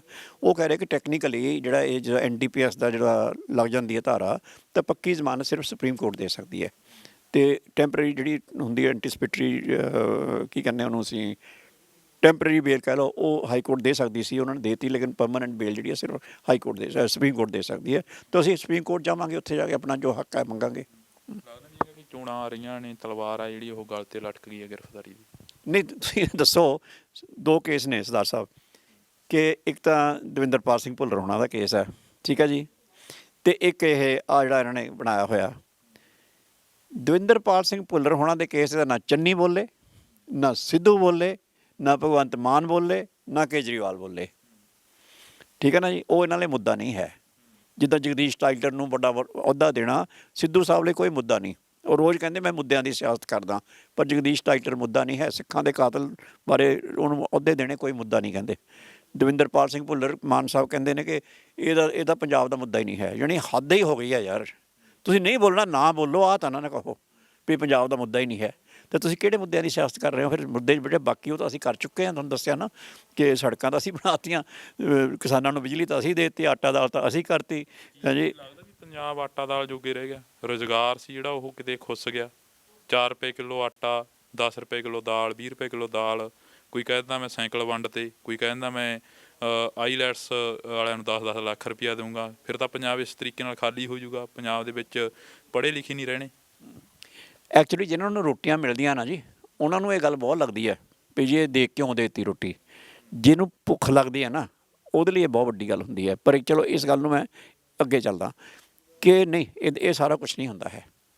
ਇਨਫਰਾਸਟਰਕਚਰ ਡਿਵੈਲਪਮੈਂਟ ਬਹੁਤ ਵੱਡੀ ਗੱਲ ਹੁੰਦੀ। ਇਨਫਰਾਸਟਰਕਚਰ ਤੋਂ ਬਿਨਾਂ ਤੁਹਾਡੀ ਡਿਵੈਲਪਮੈਂਟ ਹੋ ਹੀ ਨਹੀਂ ਸਕਦੀ। ਇਨਫਰਾਸਟਰਕਚਰ 'ਚ ਕੀ ਕੁਛ ਆਉਂਦਾ? ਹਵਾਈ ਅੱਡੇ ਆਉਂਦੇ ਆ, ਸੜਕਾਂ ਆਉਂਦੀਆਂ ਨੇ, ਹਸਪਤਾਲ ਆਉਂਦੇ ਆ, ਸਕੂਲ ਆਉਂਦੇ ਆ, ਇਹ ਸਾਰਾ ਕੁਛ ਜਿਹੜਾ ਹੁੰਦਾ। ਤੁਹਾਨੂੰ ਪਤਾ ਹੋਏਗਾ ਕਿ ਪੰਜਾਬ ਦੇ ਵਿੱਚ ਮੈਰੀਟੋਰੀਅਸ ਸਕੂਲ, ਯਾਨੀ ਕਿ ਉਹਨਾਂ ਬੱਚਿਆਂ ਲਈ ਸਕੂਲ ਜਿਹੜੇ ਕਿ ਮੈਰੀਟੋਰੀਅਸ ਹੋਣ ਜਾਂ ਜਿਹੜੇ ਹੋਣਹਾਰ ਬੱਚੇ ਹੁੰਦੇ ਆ, ਅਸੀਂ ਇੱਕ ਸਕੂਲ ਦੀ ਪਾਲਿਸੀ ਸ਼ੁਰੂ ਕੀਤੀ ਕਿ 80% ਤੋਂ ਵੱਧ ਨੰਬਰ ਲੈਣ ਵਾਲੇ ਗਰੀਬ ਬੱਚੇ ਜਿਹੜੇ ਐਜੂਕੇਸ਼ਨ ਅਫੋਰਡ ਨਹੀਂ ਕਰ ਸਕਦੇ, ਮਾਂ ਬਾਪ ਉਹਨਾਂ ਦੇ, ਉਹਨਾਂ ਨੂੰ ਸਿਰਫ ਐਜੂਕੇਸ਼ਨ ਨਹੀਂ, ਉਹਨਾਂ ਦੇ ਕੱਪੜੇ ਵੀ, ਉਹਨਾਂ ਦੀਆਂ ਕਿਤਾਬਾਂ ਵੀ, ਉਹਨਾਂ ਦਾ ਖਾਣਾ ਵੀ ਮੁਫਤ ਦੇਣ ਦੇ ਲਈ ਇੱਕ ਮੈਰੀਟੋਰੀਅਸ ਸਕੂਲ ਬਣਾਏ ਗਏ। ਪੰਜਾਬ ਤੁਹਾਨੂੰ ਪਤਾ ਚੰਗੀ ਤਰ੍ਹਾਂ ਬਣਾਏ ਗਏ, ਬਹੁਤ ਵੱਡੀ ਪੱਧਰ 'ਤੇ ਬਣਾਏ ਗਏ, ਜਿਹੜੇ ਹੋਰ ਵੀ ਬਣਾਏ ਜਾ ਰਹੇ ਸੀ ਜਦੋਂ ਸਾਡੀ ਸਰਕਾਰ ਚਲੇ ਗਈ। ਉਹ ਸਕੀਮ ਸਿਰਫ ਅਤੇ ਸਿਰਫ ਪੰਜਾਬ 'ਚ ਲਾਗੂ ਹੋਈ ਤਾਂ ਡਾਕਟਰ ਮਨਮੋਹਨ ਸਿੰਘ ਉਹਨਾਂ ਨੇ ਗੌਰਮੈਂਟ ਆਫ ਇੰਡੀਆ 'ਚ ਉਹਨੂੰ ਅਡੋਪਟ ਕਰ ਲਿਆ। ਯਾਨੀ ਉਹਨਾਂ ਨੂੰ ਇੰਨੀ ਪਸੰਦ ਆਈ ਡਾਕਟਰ ਮਨਮੋਹਨ ਸਿੰਘ ਉਹਨਾਂ ਨੂੰ ਸਕੀਮ, ਉਹ ਸਾਡੇ ਟਾਈਮ 'ਤੇ ਸ਼ੁਰੂ ਕੀਤੀ ਗਈ। ਸਾਡੇ ਟਾਈਮ ਦੇ ਉੱਤੇ ਹੀ ਹੈਲਥ ਇਨਫਰਾਸਟਰਕਚਰ ਨੂੰ ਇਸ ਹੱਦ ਤੱਕ ਲਿਆਂਦਾ ਗਿਆ ਕਿ ਤੁਹਾਨੂੰ ਮੈਂ ਦੱਸਾਂ, ਜਿਹੜੀਆਂ ਮੈਨੂੰ ਨੰਬਰ ਨਹੀਂ ਯਾਦ ਕਿ ਕਿੰਨੀਆਂ 100 ਜਾਂ ਕਿੰਨੀਆਂ ਸੀਗੀਆਂ ਦਵਾਈਆਂ, ਸਾਰੇ ਸਰਕਾਰੀ ਹਸਪਤਾਲਾਂ 'ਚ ਮੁਫਤ ਦਿੱਤੀਆਂ ਗਈਆਂ 5-10 ਸਾਲ ਜਿੰਨਾ ਚਿਰ ਸਾਡੀ ਸਰਕਾਰ ਰਹੀ। ਆਉਂਦਾ ਹੀ ਇਹਨਾਂ ਨੇ ਬੰਦ ਕਰਤਾ। ਤੁਹਾਨੂੰ ਯਾਦ ਹੋਏਗਾ ਕਿ ਜੇ ਕੈਂਸਰ ਪੇਸ਼ੈਂਟਸ ਹੁੰਦੇ ਸੀਗੇ, ਬਹੁਤ ਵੱਡੀ ਸਮੱਸਿਆ ਸੀਗੀ, ਤੁਹਾਨੂੰ ਯਾਦ ਹੋਵੇ, ਅਤੇ ਅਸੀਂ ਇੱਕ ਸਕੀਮ ਲਾਗੂ ਕੀਤੀ ਕਿ ਜਿਹੜੇ ਗਰੀਬ ਬੰਦੇ ਨੇ 1.5 ਲੱਖ ਰੁਪਏ ਤੱਕ ਉਹ ਇਲਾਜ ਮੁਫਤ ਕਰਾ ਸਕਦੇ ਆ। ਨਾਲ ਹੀ PGI ਨਾਲ ਅਸੀਂ ਡੀਲ ਕੀਤੀ ਕਿ ਜੇ ਇਹ ਗਰੀਬ ਬੰਦੇ ਨੇ, ਇਹਨਾਂ ਤੋਂ ਜਿਹੜੇ ਦੂਜੇ ਚਾਰਜਸ ਉਹ ਨਾ ਲੈ ਜਾਣ, ਜਿਹੜੀਆਂ ਮਹਿੰਗੀਆਂ ਦਵਾਈਆਂ ਆ ਉਹਨਾਂ ਨੂੰ ਅਸੀਂ ਸਬਸਿਡਾਈਜ਼ ਕਰ ਦਿੰਦੇ ਹਾਂ। ਇਹਨਾਂ ਦਾ 1.5 ਲੱਖ ਦੇ ਅੰਦਰ ਅੰਦਰ ਹੀ ਵਿਚਾਰਿਆਂ ਦਾ ਇਲਾਜ ਕੀਤਾ ਜਾਵੇ। 1.5 ਲੱਖ ਰੁਪਇਆ ਪਰ ਪੇਸ਼ੈਂਟ, ਮਤਲਬ ਹਰ ਇੱਕ ਪੇਸ਼ੈਂਟ ਨੂੰ 1.5 ਲੱਖ ਰੁਪਇਆ ਮੁਫਤ ਦਿੱਤਾ ਜਾਂਦਾ ਸੀ। ਉਸ ਵੇਲੇ ਦਵਾਈਆਂ ਮੁਫਤ ਦਿੱਤੀਆਂ ਜਾਂਦੀਆਂ ਸੀਗੀਆਂ। ਸਕੂਲ ਅਸੀਂ ਖੋਲ੍ਹੇ, ਸੜਕਾਂ ਅਸੀਂ ਬਣਾਈਆਂ, ਇੰਟਰਨੈਸ਼ਨਲ ਏਅਰਪੋਰਟ ਅਸੀਂ ਬਣਾਏ, Sachkhand Sri Harmandir Sahib, Khalsa heritage complex, war memorial, ਮੈਂ ਕਿਹਦੇ ਨਾਂ ਲਵਾਂ, ਗੁਰੂ ਰਵਿਦਾਸ ਮਹਾਰਾਜ ਦਾ ਯਾਦਗਾਰ, ਸਵਾਮੀ ਰਾਮ ਤੀਰਥ ਜਿਹੜਾ ਮੰਦਿਰ ਜਿਹੜਾ ਹੈਗਾ ਭਗਵਾਨ ਵਾਲਮੀਕ ਜੀ ਦਾ, ਉਹ, ਜਾਂ ਤੁਸੀਂ ਹੋਰ ਤੁਸੀਂ ਕਹਿੰਦੇ ਆ ਇਹ ਜਿਹੜਾ ਬਿਜਲੀ ਪਾਣੀ ਦੇਣਾ ਹੁੰਦਾ ਕਿਸਾਨਾਂ ਨੂੰ ਨਾ, ਇਹ ਕੋਈ ਮੁਫਤ ਨਹੀਂ ਹੁੰਦਾ ਜੀ, ਇਹ ਇਨਵੈਸਟਮੈਂਟ ਹੁੰਦੀ ਹੈ। ਤੁਸੀਂ ਐਗਰੀਕਲਚਰ, ਸਰਕਾਰ ਪੈਸਾ ਲਾਉਂਦੀ ਹੈ ਕਿ ਇਹ ਅਸੀਂ ਸਰਕਾਰ ਪੈਸਾ ਲਾਉਂਦੀ ਹੈ ਕਿ ਇੱਥੇ ਪ੍ਰੋਡਕਸ਼ਨ ਵੱਧ ਜਾਏ, ਪ੍ਰੋਡਕਸ਼ਨ ਵੱਧਦੇ ਨਾਲ ਇਕੋਨਮੀ ਵੱਧਦੀ ਹੈ, ਇਕੋਨਮੀ ਵੱਧਦੇ ਨਾਲ ਪ੍ਰੋਸਪੈਰਿਟੀ ਵੱਧਦੀ ਹੈ। ਤਾਂ ਉਹ ਕੋਈ ਭੀਖ ਨਹੀਂ ਹੁੰਦੀ ਹੈ, ਉਹ ਤੁਸੀਂ ਇਨਵੈਸਟ ਕਰਦੇ ਆ ਆਪਣੇ ਸਟੇਟ ਦੇ ਪ੍ਰੋਡਕਸ਼ਨ ਵਧਾਉਣ ਵਾਸਤੇ, ਉਹ ਕੀਤੀ ਗਈ। ਸੋ ਰੁਜ਼ਗਾਰ ਦੀ ਗੱਲ ਕਰੀਏ, ਨੌਜਵਾਨਾਂ ਨੇ ਰੁਜ਼ਗਾਰ ਮੰਗਿਆ, ਅਕਾਲੀ ਦਲ ਦੀ ਸਰਕਾਰ ਵੇਲੇ ਵੀ ਮੰਗਿਆ, ਪਰ ਨੌਜਵਾਨਾਂ ਨੂੰ ਰੁਜ਼ਗਾਰ ਨਹੀਂ ਮਿਲਿਆ। ਟੈਂਕੀਆਂ ਦੇ ਚੜ੍ਹੇ ਮਿਲੇ ਨੌਜਵਾਨ ਉਦੋਂ ਵੀ। ਸੜਕਾਂ ਗਵਾਹੀ ਭਰਦੀਆਂ ਨੇ, ਬਠਿੰਡੇ ਦੀਆਂ ਗਵਾਹੀ ਭਰਦੀਆਂ ਨੇ। ਜਿਵੇਂ ਭਗਵੰਤ ਮਾਨ ਨੇ ਵੀ ਕਿਹਾ ਸੀਗਾ, ਕਹਿੰਦਾ ਕਿ ਪਹਿਲਾਂ ਬਠਿੰਡੇ ਡਾਂਗਾਂ ਖਾਣ ਦੇ ਲਈ ਜਾਂਦੇ ਸੀ ਬੇਰੁਜ਼ਗਾਰ, ਅਤੇ ਹੁਣ ਕਹਿੰਦਾ ਪਟਿਆਲੇ ਜਾਂਦੇ ਨੇ। ਵਾਕਈ ਉਹ ਸੱਚ ਸੀਗਾ? ਦੇਖੋ, ਡਾਂਗਾਂ ਤਾਂ ਜੇ ਦਿੱਲੀ 'ਚ ਨਹੀਂ ਪੈਂਦੀਆਂ ਤਾਂ ਭਗਵੰਤ ਮਾਨ ਗੱਲ ਕਰੇ, ਫਿਰ ਤਾਂ ਮੈਂ ਉਹਦੀ ਗੱਲ ਸੁਣ ਲਾਂਗਾ। ਅਦਰਵਾਈਜ਼ ਮੈਂ ਦੂਜੀ ਗੱਲ ਕਰਦਾ, ਭਗਵੰਤ ਮਾਨ ਨੂੰ ਛੱਡ ਲਓ, ਕਿਉਂਕਿ ਭਗਵੰਤ ਮਾਨ ਨੇ ਦਿੱਲੀ 'ਤੇ ਤਾਂ ਪੱਟੀ ਬੰਨ੍ਹ ਲਈ ਹੈ ਕਿ ਉਹ ਕਹਿੰਦਾ ਮੁਹੱਲਾ ਕਲੀਨਿਕ ਮੇਰੇ ਨਾਲ ਚੱਲੇ, ਮੁਹੱਲਾ ਕਲੀਨਿਕ ਤੁਸੀਂ ਚਲੋ ਮੇਰੇ ਨਾਲ, ਮੈਂ ਤੁਹਾਨੂੰ ਮੁਹੱਲਾ ਕਲੀਨਿਕ ਦਿਖਾ ਕੇ ਲਿਆਉਣਾ। ਤਰਸਦੇ ਪਏ ਲੋਕ ਉੱਥੇ, ਤੜਪਦੇ ਪਏ ਆ, ਮੇਰੇ ਨਾਲ ਚੱਲੋ ਤੁਸੀਂ, ਆ ਕੈਮਰਾ ਚਲੋ ਨਾਲ ਲੈ ਕੇ, ਕਿਸੇ 'ਤੇ ਤੁਸੀਂ ਕਿਉਂ, ਤੁਹਾਡੀ ਮਰਜ਼ੀ ਦਾ ਮੁਹੱਲਾ ਕਲੀਨਿਕ, ਉੱਥੇ ਚੱਲਾਂਗੇ। ਜਿੱਥੇ ਕੇਜਰੀਵਾਲ ਕਹੇ ਇੱਥੇ ਜਾਓ, ਉੱਥੇ ਜਾਵਾਂਗੇ। ਜੇ ਉੱਥੇ ਤਰਸਯੋਗ ਹਾਲਤ ਨਾ ਹੋਵੇ ਤਾਂ ਮੈਨੂੰ ਫੜਿਓ। ਉਹਦੇ ਬਾਰੇ ਇਹਨਾਂ ਨੇ ਪੱਟੀ ਬੰਨੀ ਹੋਈ ਹੈ। ਇੱਥੇ ਕਹਿੰਦੇ ਦਿੱਲੀ ਮਾਡਲ, ਆਇਆ ਦਿੱਲੀ ਮਾਡਲ। ਦਿੱਲੀ ਮਾਡਲ ਇਹ ਹੈ ਕਿ ਤੁਸੀਂ ਭੁੱਲਰ ਬਾਰੇ ਨਹੀਂ ਬੋਲਣਾ, ਦਿੱਲੀ ਮਾਡਲ ਇਹ ਹੈ ਕਿ ਤੁਸੀਂ ਟਾਈਟਲਰ ਬਾਰੇ ਨਹੀਂ ਬੋਲਣਾ, ਇਹ ਦਿੱਲੀ ਮਾਡਲ ਹੈ। ਪੰਜਾਬ ਮਾਡਲ ਤੁਹਾਨੂੰ ਮੈਂ ਦੱਸਤਾ ਵੀ ਵਰਲਡ ਕਲਾਸ ਸੜਕਾਂ, international airport, power surplus state, ਇਹ ਪੰਜਾਬ ਮਾਡਲ ਹੈ। ਭਗਵੰਤ ਮਾਨ ਦੇ ਨਾਲ ਗੱਲ ਕਰੀ ਸੀ, ਉਹ ਕਹਿੰਦੇ ਕਿ ਜਿਹੜੀ ਭੁੱਲਰ ਵਾਲੀ ਫਾਈਲ ਆ, ਉਹ ਫਾਈਲ LG ਦੇ ਕੋਲ ਪਈ ਆ। ਕਹਿੰਦੇ ਸਾਡੇ ਤਾਂ ਹੱਥ ਵਾਸੀ ਹੈ ਨਹੀਂ ਕੁਛ। ਭਗਵੰਤ ਮਾਨ ਇਹ ਕਹਿੰਦੇ ਨਜ਼ਰ ਆਉਂਦੇ ਨੇ। ਭਗਵੰਤ ਮਾਨ ਜੀ ਨੂੰ ਇੰਨਾ ਹੀ ਪੁੱਛ ਲਓ ਵੀ ਹੈ ਨਹੀਂ ਗੱਲ, ਕੇਜਰੀਵਾਲ ਤੋਂ ਹੀ ਕਹਾ ਦਿਓ। ਇੰਨੇ ਦਿਨਾਂ ਬਾਅਦ ਸੋਚ ਲਈ, ਮਤਲਬ ਕਹਿੰਦੇ ਹੁੰਦੇ ਨਾ ਵੀ ਇਹਨੂੰ ਸਟੇਅਰ ਕੇਸ ਸੈਂਸ ਕਹਿੰਦੇ ਆ ਆਪਣੇ ਅੰਗਰੇਜ਼ੀ ਦੇ ਵਿੱਚ, ਵੀ ਜੋ ਸਵਾਲ ਤਾਂ ਤੁਸੀਂ ਮੈਨੂੰ ਹੁਣ ਕੀਤਾ ਸੀਗਾ, ਹੁਣ ਤਾਂ ਮੈਨੂੰ ਜਵਾਬ ਨਹੀਂ ਆਇਆ, ਲੇਕਿਨ ਘਰ ਜਦੋਂ ਮੈਂ ਪੌੜੀਆਂ ਚੜ੍ਹਦਾ ਜਾ ਰਿਹਾ ਹਾਂ ਉਦੋਂ ਮੈਨੂੰ ਉਹ ਯਾਰ ਸਰਦਾਰ ਜੀ ਨੇ ਸਵਾਲ ਪੁੱਛਿਆ ਸੀ, ਉਹਦਾ ਜਵਾਬ ਬਣਦਾ ਸੀ। ਇਹਨੂੰ ਸਟੇਅਰ ਕੇਸ ਸੈਂਸ ਕਹਿੰਦੇ। ਇਹਦਾ ਭਗਵੰਤ ਮਾਨ ਨੂੰ ਹੁਣ ਸਟੇਅਰ ਕੇਸ ਸੈਂਸ ਹੋਈ ਹੈ ਵੀ 15 ਦਿਨਾਂ ਬਾਅਦ ਆਹੀ ਜਵਾਬ ਦਿੱਤਾ, ਅਤੇ 15 ਦਿਨਾਂ ਬਾਅਦ ਹਜੇ ਕੇਜਰੀਵਾਲ ਨੇ ਇਹ ਵੀ ਨਹੀਂ ਦਿੱਤਾ, ਕੱਲ੍ਹ ਨੂੰ ਉਹ ਵੀ ਦੇ ਦੇਗਾ। ਵੈਸੇ ਅਸਲੀਅਤ ਕੀ ਹੈ? ਅਸਲੀਅਤ ਇਹ ਹੈ ਕਿ ਉੱਥੇ ਚੀਫ ਮਿਨਿਸਟਰ ਦੇ ਸਾਈਨ ਚਾਹੀਦੇ ਆ। ਫਾਈਲ ਇਹਨਾਂ ਦੇ ਪ੍ਰਿੰਸੀਪਲ ਸੈਕਟਰੀ ਕੋਲ ਕੀ ਕਰ ਰਹੀ ਹੈ ਫਿਰ? ਜੇ ਉਹਨਾਂ ਨੇ ਹੀ ਕਰਨੀ ਸੀ ਤਾਂ ਤੁਸੀਂ ਇਹਨਾਂ ਨੂੰ ਪੁੱਛੋ ਫਾਈਲ ਤੁਹਾਡੇ ਕੋਲ ਆਈ ਕਿਉਂ ਆ? ਫਿਰ ਤੁਸੀਂ ਵਾਪਸ ਕਰ ਦਿਓ, ਫਿਰ ਸਾਡੇ ਨਾਲ ਤਾਂ ਲੈਣ ਦੇਣਾ ਨਹੀਂ, ਕਿਉਂ ਨਹੀਂ ਕਰਦੇ? ਸਮਝਦੇ? ਤੁਸੀਂ ਸਾਰਿਆਂ ਨੂੰ ਧੋਖਾ ਦੇਈ ਜਾਓਗੇ ਯਾਰ। ਮਤਲਬ ਇੱਥੇ ਤੁਸੀਂ ਉਹ ਸਿਆਸਤ ਕਰ ਕੀ ਰਹੇ ਨੇ ਇਹਨਾਂ ਨੂੰ ਇਹ ਲੱਗਦਾ ਕਿ ਦਵਿੰਦਰਪਾਲ ਸਿੰਘ ਭੁੱਲਰ ਨੂੰ ਸਪੋਰਟ ਕਰਨ ਨਾਲ ਪੰਜਾਬ ਦਾ ਇੱਕ ਫਿਰਕਾ ਨਾਰਾਜ਼ ਨਾ ਹੋ ਜਾਏ ਕਿਤੇ। ਹੋਣਾ ਨਹੀਂ ਨਾਰਾਜ਼ ਉਹਨੇ। ਪੰਜਾਬ ਜਿਹੜਾ ਹਿੰਦੂ ਸਿੱਖ ਏਕਤਾ ਦੀ, ਮੈਂ ਕਹਿੰਦਾ ਦੁਨੀਆ ਵਿੱਚ ਇੱਕ ਤੇ ਗੁਰੂ ਨਾਨਕ ਸਾਹਿਬ ਨੇ ਕੋਈ ਇੱਕ ਸਮਾਜ ਦੀ ਸਿਰਜਣਾ ਕੀਤੀ ਨਾ, ਉਹ ਪੰਜਾਬ ਦੀ ਐਗਜ਼ਾਮਪਲ ਹੈ। ਇੱਥੇ ਕਦੇ ਕਮਿਊਨਲ ਦੰਗੇ ਨਹੀਂ ਹੋਏ, ਮਾੜੇ ਤੋਂ ਮਾੜੇ ਟਾਈਮ 'ਤੇ ਨਹੀਂ ਹੋਏ, ਸਮਝਦੇ ਨਾ। ਲੇਕਿਨ ਇਹਨਾਂ ਨੂੰ ਡਰ ਲੱਗਦਾ, ਇਹਨਾਂ ਨੂੰ ਡਰ ਲੱਗਦਾ ਜੇ ਭੁੱਲਰ ਸਾਹਿਬ ਦੀ ਮਦਦ ਕੀਤੀ, ਹਾਏ ਬਾਕੀ ਨਾਰਾਜ਼ ਨਾ ਹੋ ਜਾਣ। ਇਹ ਪੰਗਾ ਆ। ਬੈਂਸ ਸਾਹਿਬ ਜੇ ਗੱਲ ਕਰੀਏ ਤਾਂ ਪੰਜਾਬ ਗੁਰੂਆਂ ਪੀਰਾਂ ਦੀ ਧਰਤੀ ਮੰਨਿਆ ਜਾਂਦਾ। ਪੰਜਾਬ ਦੇ ਵਿੱਚ ਯੋਧੇ ਪੈਗੰਬਰ ਪੈਦਾ ਹੋਏ, ਪਰ ਪੰਜਾਬ ਅੱਜ ਕਿੱਥੇ ਜੇ ਖੜਾ ਦੇਖਦੇ ਹੋ? ਲਾਸਟ ਦੇ ਵਿੱਚ ਇਹ ਸਵਾਲ ਆ ਇੱਕ। ਦੇਖੋ, ਕੋਈ ਵੀ ਸਮਾਜ, ਚਾਹੇ ਪੰਜਾਬ ਕਹਿ ਲਓ ਅਤੇ ਚਾਹੇ ਤੁਸੀਂ ਨਿਊਯਾਰਕ ਕਹਿ ਲਓ, ਜੇ ਤਾਂ ਆਪਾਂ ਗਰੀਬ ਲੱਭਣੇ ਆ ਤਾਂ ਨਿਊਯਾਰਕ ਤੁਸੀਂ ਮੇਰੇ ਤੋਂ ਜ਼ਿਆਦਾ ਜਾਣਦੇ ਹੋਵੋਗੇ, ਉੱਥੇ ਸੜਕਾਂ 'ਤੇ ਤੁਰੇ ਫਿਰਦੇ ਨੇ। ਪਰ ਇਹਦਾ ਮਤਲਬ ਇਹ ਨਹੀਂ ਨਿਊਯਾਰਕ ਬੈਕਵਰਡ ਹੈ। ਅੱਛਾ, ਪੰਜਾਬ ਵਿੱਚ ਇੱਕ ਵਾਰੀ ਹੋਰ ਮਿੱਥ ਬਣੀ ਹੋਈ ਹੈ ਕਿ ਜੀ ਪੰਜਾਬ ਦੇ ਮੁੰਡੇ ਬਾਹਰ ਜਾ ਰਹੇ। ਇੱਕ ਸਮਾਂ ਸੀਗਾ ਜਦੋਂ ਪੰਜਾਬੀ ਬਾਹਰ ਜਾਣ 'ਚ ਫਖਰ ਮਹਿਸੂਸ ਕਰਦੇ ਸੀਗੇ ਕਿ ਸਾਡਾ ਮੁੰਡਾ ਬਾਹਰ ਗਿਆ ਹੋਇਆ, NRI ਦੇ ਸਿਰ 'ਤੇ ਪੰਜਾਬ ਖੜਾ ਹੋਇਆ, ਠੀਕ ਹੈ ਨਾ। ਅੱਜ ਕਿਉਂਕਿ ਸਰਕਾਰਾਂ ਨੂੰ ਬਦਨਾਮ ਕਰਨਾ, ਬੰਦੇ ਦੌੜ ਰਹੇ ਆ ਜੀ। ਪਹਿਲਾਂ ਤਾਂ ਕਹਿੰਦੇ ਸੀ ਮੁੰਡਾ ਬਾਹਰ ਚਲਾ ਗਿਆ, ਹੁਣ ਕਹਿੰਦੇ ਮੁੰਡਾ ਦੌੜ ਗਿਆ। ਜਦ ਕਿ ਉਹ ਬਾਹਰ ਜਾ ਕੇ ਵੀ ਤਰੱਕੀ ਕਰ ਰਹੇ ਨੇ, ਆਪਣੇ ਮਾਂ-ਬਾਪ ਨੂੰ ਪੈਸੇ ਭੇਜ ਰਹੇ ਨੇ, ਪੰਜਾਬ ਦੀ ਵੀ ਤਰੱਕੀ ਕਰਾ ਰਹੇ ਨੇ। ਪਹਿਲੀ ਗੱਲ ਤਾਂ ਇਹ ਸੋਚ ਹੀ ਗਲਤ ਹੈ ਕਿ ਤੁਸੀਂ ਇਹ ਕਹਿੰਦੇ ਨਾ ਵੀ ਇੱਥੇ ਉੱਦਾਂ ਦੀਆਂ ਨੌਕਰੀਆਂ ਪੈਦਾ ਕਰੋ। ਤੁਸੀਂ ਜਿਹੜੇ ਮੁਲਕ ਦੀ ਇਕੋਨਮੀ ਦਾ ਸਿਸਟਮ ਦਾ ਫਰਕ ਹੈ, ਉਹ ਦੁਨੀਆ ਭਰ 'ਚ ਉੱਦਾਂ ਹੀ ਰਹਿਣਾ ਹਮੇਸ਼ਾ ਹੀ, ਕਿਉਂਕਿ ਉਹਨਾਂ ਦੇ ਡਾਲਰ ਨੇ ਰੁਪਇਆ ਨਹੀਂ ਬਣਨਾ, ਸਾਡੇ ਰੁਪਏ ਨੇ ਡਾਲਰ ਨਹੀਂ ਬਣਨਾ। ਕਿ ਅਲੱਗ ਮੈਂ ਦੱਸਣ ਲੱਗਾ ਗੱਲ, ਮੈਂ ਸਮਝਾ ਦਿੰਦਾ ਹੁਣ ਗੱਲ ਕੀ ਹੈ। ਮੈਂ ਕਹਿ ਰਿਹਾ ਕਿ ਅਸੀਂ 1947 ਤੋਂ ਬਾਅਦ ਆਜ਼ਾਦ ਹੋ ਕੇ ਤਰੱਕੀ ਕਰਨੀ ਸ਼ੁਰੂ ਕੀਤੀ। ਉਹ 200 ਸਾਲ ਹੋ ਗਏ ਉਹਨਾਂ ਨੂੰ ਕਰਦਿਆਂ ਨੂੰ, ਉੱਥੇ ਬੈਠੇ ਨੇ। ਸਾਡਾ ਜਿਹੜਾ ਬੰਦਾ ਉੱਥੇ ਜਾਂਦਾ, ਜਦੋਂ ਉੱਥੇ ਜਾ ਕੇ $500 ਲੈਂਦਾ ਮੰਨ ਲਓ, ਅਤੇ ਉਹਨੂੰ ਫਿਰ ਆਪਾਂ ਮਲਟੀਪਲਾਈ ਕਰਦੇ ਹਾਂ ਵੀ 80 ਨਾਲ ਗੁਣਾ ਕਰ ਲਓ, ਇੰਨੇ ਬਣ ਗਏ। ਮਹਾਰਾਜਾ ਰਣਜੀਤ ਸਿੰਘ ਵਾਲਾ ਰਾਜ ਪੜ੍ਹਿਆ ਨਹੀਂ ਹੋਣਾ, ਜਿਹੜਾ ਮਹਾਰਾਜਾ ਰਣਜੀਤ ਸਿੰਘ ਵੇਲੇ ਅੰਗਰੇਜ਼ ਆ ਕੇ ਇੱਥੇ ਦਿਹਾੜੀਆਂ ਕਰਦੇ ਸੀ। ਮੈਨੂੰ ਤਾਂ ਵੈਸੇ ਕਿਸੇ ਅੰਗਰੇਜ਼ ਦਾ ਪਤਾ ਨਹੀਂ ਜਿਹੜੇ ਇੱਥੇ ਦਿਹਾੜੀ ਕੀਤੀ ਹੋਵੇ, ਸੱਚੀ ਗੱਲ ਤੁਹਾਨੂੰ ਦੱਸਾਂ। ਮੈਨੂੰ ਨਹੀਂ ਕਿਸੇ ਦਾ ਪਤਾ ਮਹਾਰਾਜਾ ਰਣਜੀਤ ਸਿੰਘ ਦੇ ਟਾਈਮ 'ਤੇ ਕਿਸੇ ਅੰਗਰੇਜ਼ ਨੇ ਦਿਹਾੜੀ ਕੀਤੀ ਹੋਵੇ, ਕਿਉਂ ਮਹਾਰਾਜਾ ਰਣਜੀਤ ਸਿੰਘ ਤੋਂ ਅੰਗਰੇਜ਼ਾਂ ਨੇ ਰਾਜ ਖੋਇਆ ਧੋਖੇ ਨਾਲ, ਉਹ ਤਾਂ ਮੈਨੂੰ ਪਤਾ। ਲੇਕਿਨ ਮਹਾਰਾਜਾ ਰਣਜੀਤ ਸਿੰਘ ਦੇ ਟਾਈਮ 'ਤੇ ਕਿਸੇ ਇੱਥੇ ਤੁਹਾਨੂੰ ਯਾਦ ਹੈ ਕਹਾਣੀ ਮਹਾਰਾਜਾ ਰਣਜੀਤ ਸਿੰਘ ਜੀ ਦੀ, ਕਿ ਰਾਤ ਨੂੰ ਉਹ ਛੁਪ ਕੇ ਬਾਹਰ ਨਿਕਲਦੇ ਸੀਗੇ ਅਤੇ ਇਹ ਕੋਈ ਬਹੁਤ ਬਜ਼ੁਰਗ ਆਦਮੀ ਗਰੀਬ ਵਿਚਾਰਾ ਭੁੱਖਾ ਸੀਗਾ, ਅਤੇ ਉਹ ਲੇਕਿਨ ਉਹ ਪਿੱਠ 'ਤੇ ਉਹ ਭਾਰ ਚੱਕੀ ਜਾ ਰਿਹਾ ਸੀਗਾ ਬੋਰੀ, ਅਤੇ ਮਹਾਰਾਜ ਨੇ ਉਹਨਾਂ ਨੂੰ ਕਿਹਾ ਕਿ ਬਜ਼ੁਰਗ ਜੀ ਮੈਂ ਤੁਹਾਡੇ ਘਰ ਛੱਡ ਆਉਣਾ। ਅਤੇ ਉਹ ਮਹਾਰਾਜਾ ਰਣਜੀਤ ਸਿੰਘ ਉਹਦੇ ਘਰ ਛੱਡ ਕੇ ਆਏ, ਅਤੇ ਉਹ ਅਸੀਂ ਉਹਦੀ ਐਗਜ਼ਾਮਪਲ ਦਿੰਦੇ ਹਾਂ ਕਿ ਮਹਾਰਾਜਾ ਕਿੰਨੇ ਚੰਗੇ ਸੀਗੇ।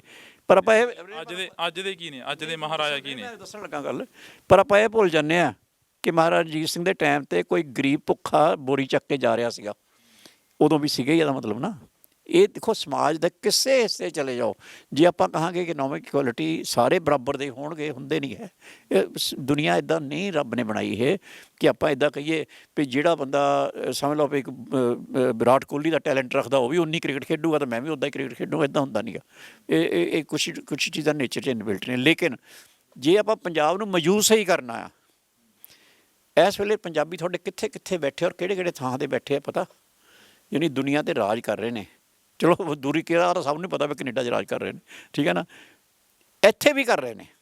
ਇੱਥੇ ਵੀ ਤੁਸੀਂ ਦੇਖੋਗੇ ਜੇ ਪੰਜਾਬ ਦੇ ਵਿੱਚ ਜਿੱਥੇ ਆਪਾਂ ਸਮਝਦੇ ਹਾਂ ਵੀ ਪ੍ਰੋਬਲਮਸ ਨੇ, ਆਪਾਂ ਇਹ ਵੀ ਨਾਲ ਦੇਖਦੇ ਪੰਜਾਬ ਵਿੱਚ ਆ ਕੇ ਜਦ ਤੱਕ ਆਹ ਸਕੀਮ ਨਹੀਂ ਲਾਗੂ ਕੀਤੀ ਸੀ ਹਿੰਦੁਸਤਾਨ ਸਰਕਾਰ ਨੇ ਕਿ ਜੀ ਤੁਹਾਨੂੰ ਘਰੇ ਬੈਠੇ 150 ਮਿਲ ਜਾਏਗਾ, ਤਾਂ ਪੂਰਾ ਹਿੰਦੁਸਤਾਨ ਇੱਥੇ ਮਜ਼ਦੂਰੀ ਕਰਦਾ ਸੀ ਆ ਕੇ, ਔਰ ਅੱਜ ਵੀ ਕਰੂ। ਜੇ ਉਹ ਬੰਦ ਕਰ ਦੇਣ ਤਾਂ ਕਿਉਂ ਕਰੂਗਾ? ਕਿਉਂਕਿ ਅਸੀਂ ਆਪਣੇ ਖੇਤਾਂ 'ਚ ਮਜ਼ਦੂਰੀ ਕਰਵਾਉਂਦੇ ਹਾਂ ਨਾ, ਅਸੀਂ ਫਿਰ ਆਪੇ ਤਾਂ ਕਰਵਾਉਂਦੇ ਵੀ ਹਾਂ, ਪਰ ਨਾਲ ਆਪੇ ਕਹਿੰਦੇ ਮਰ ਗਏ।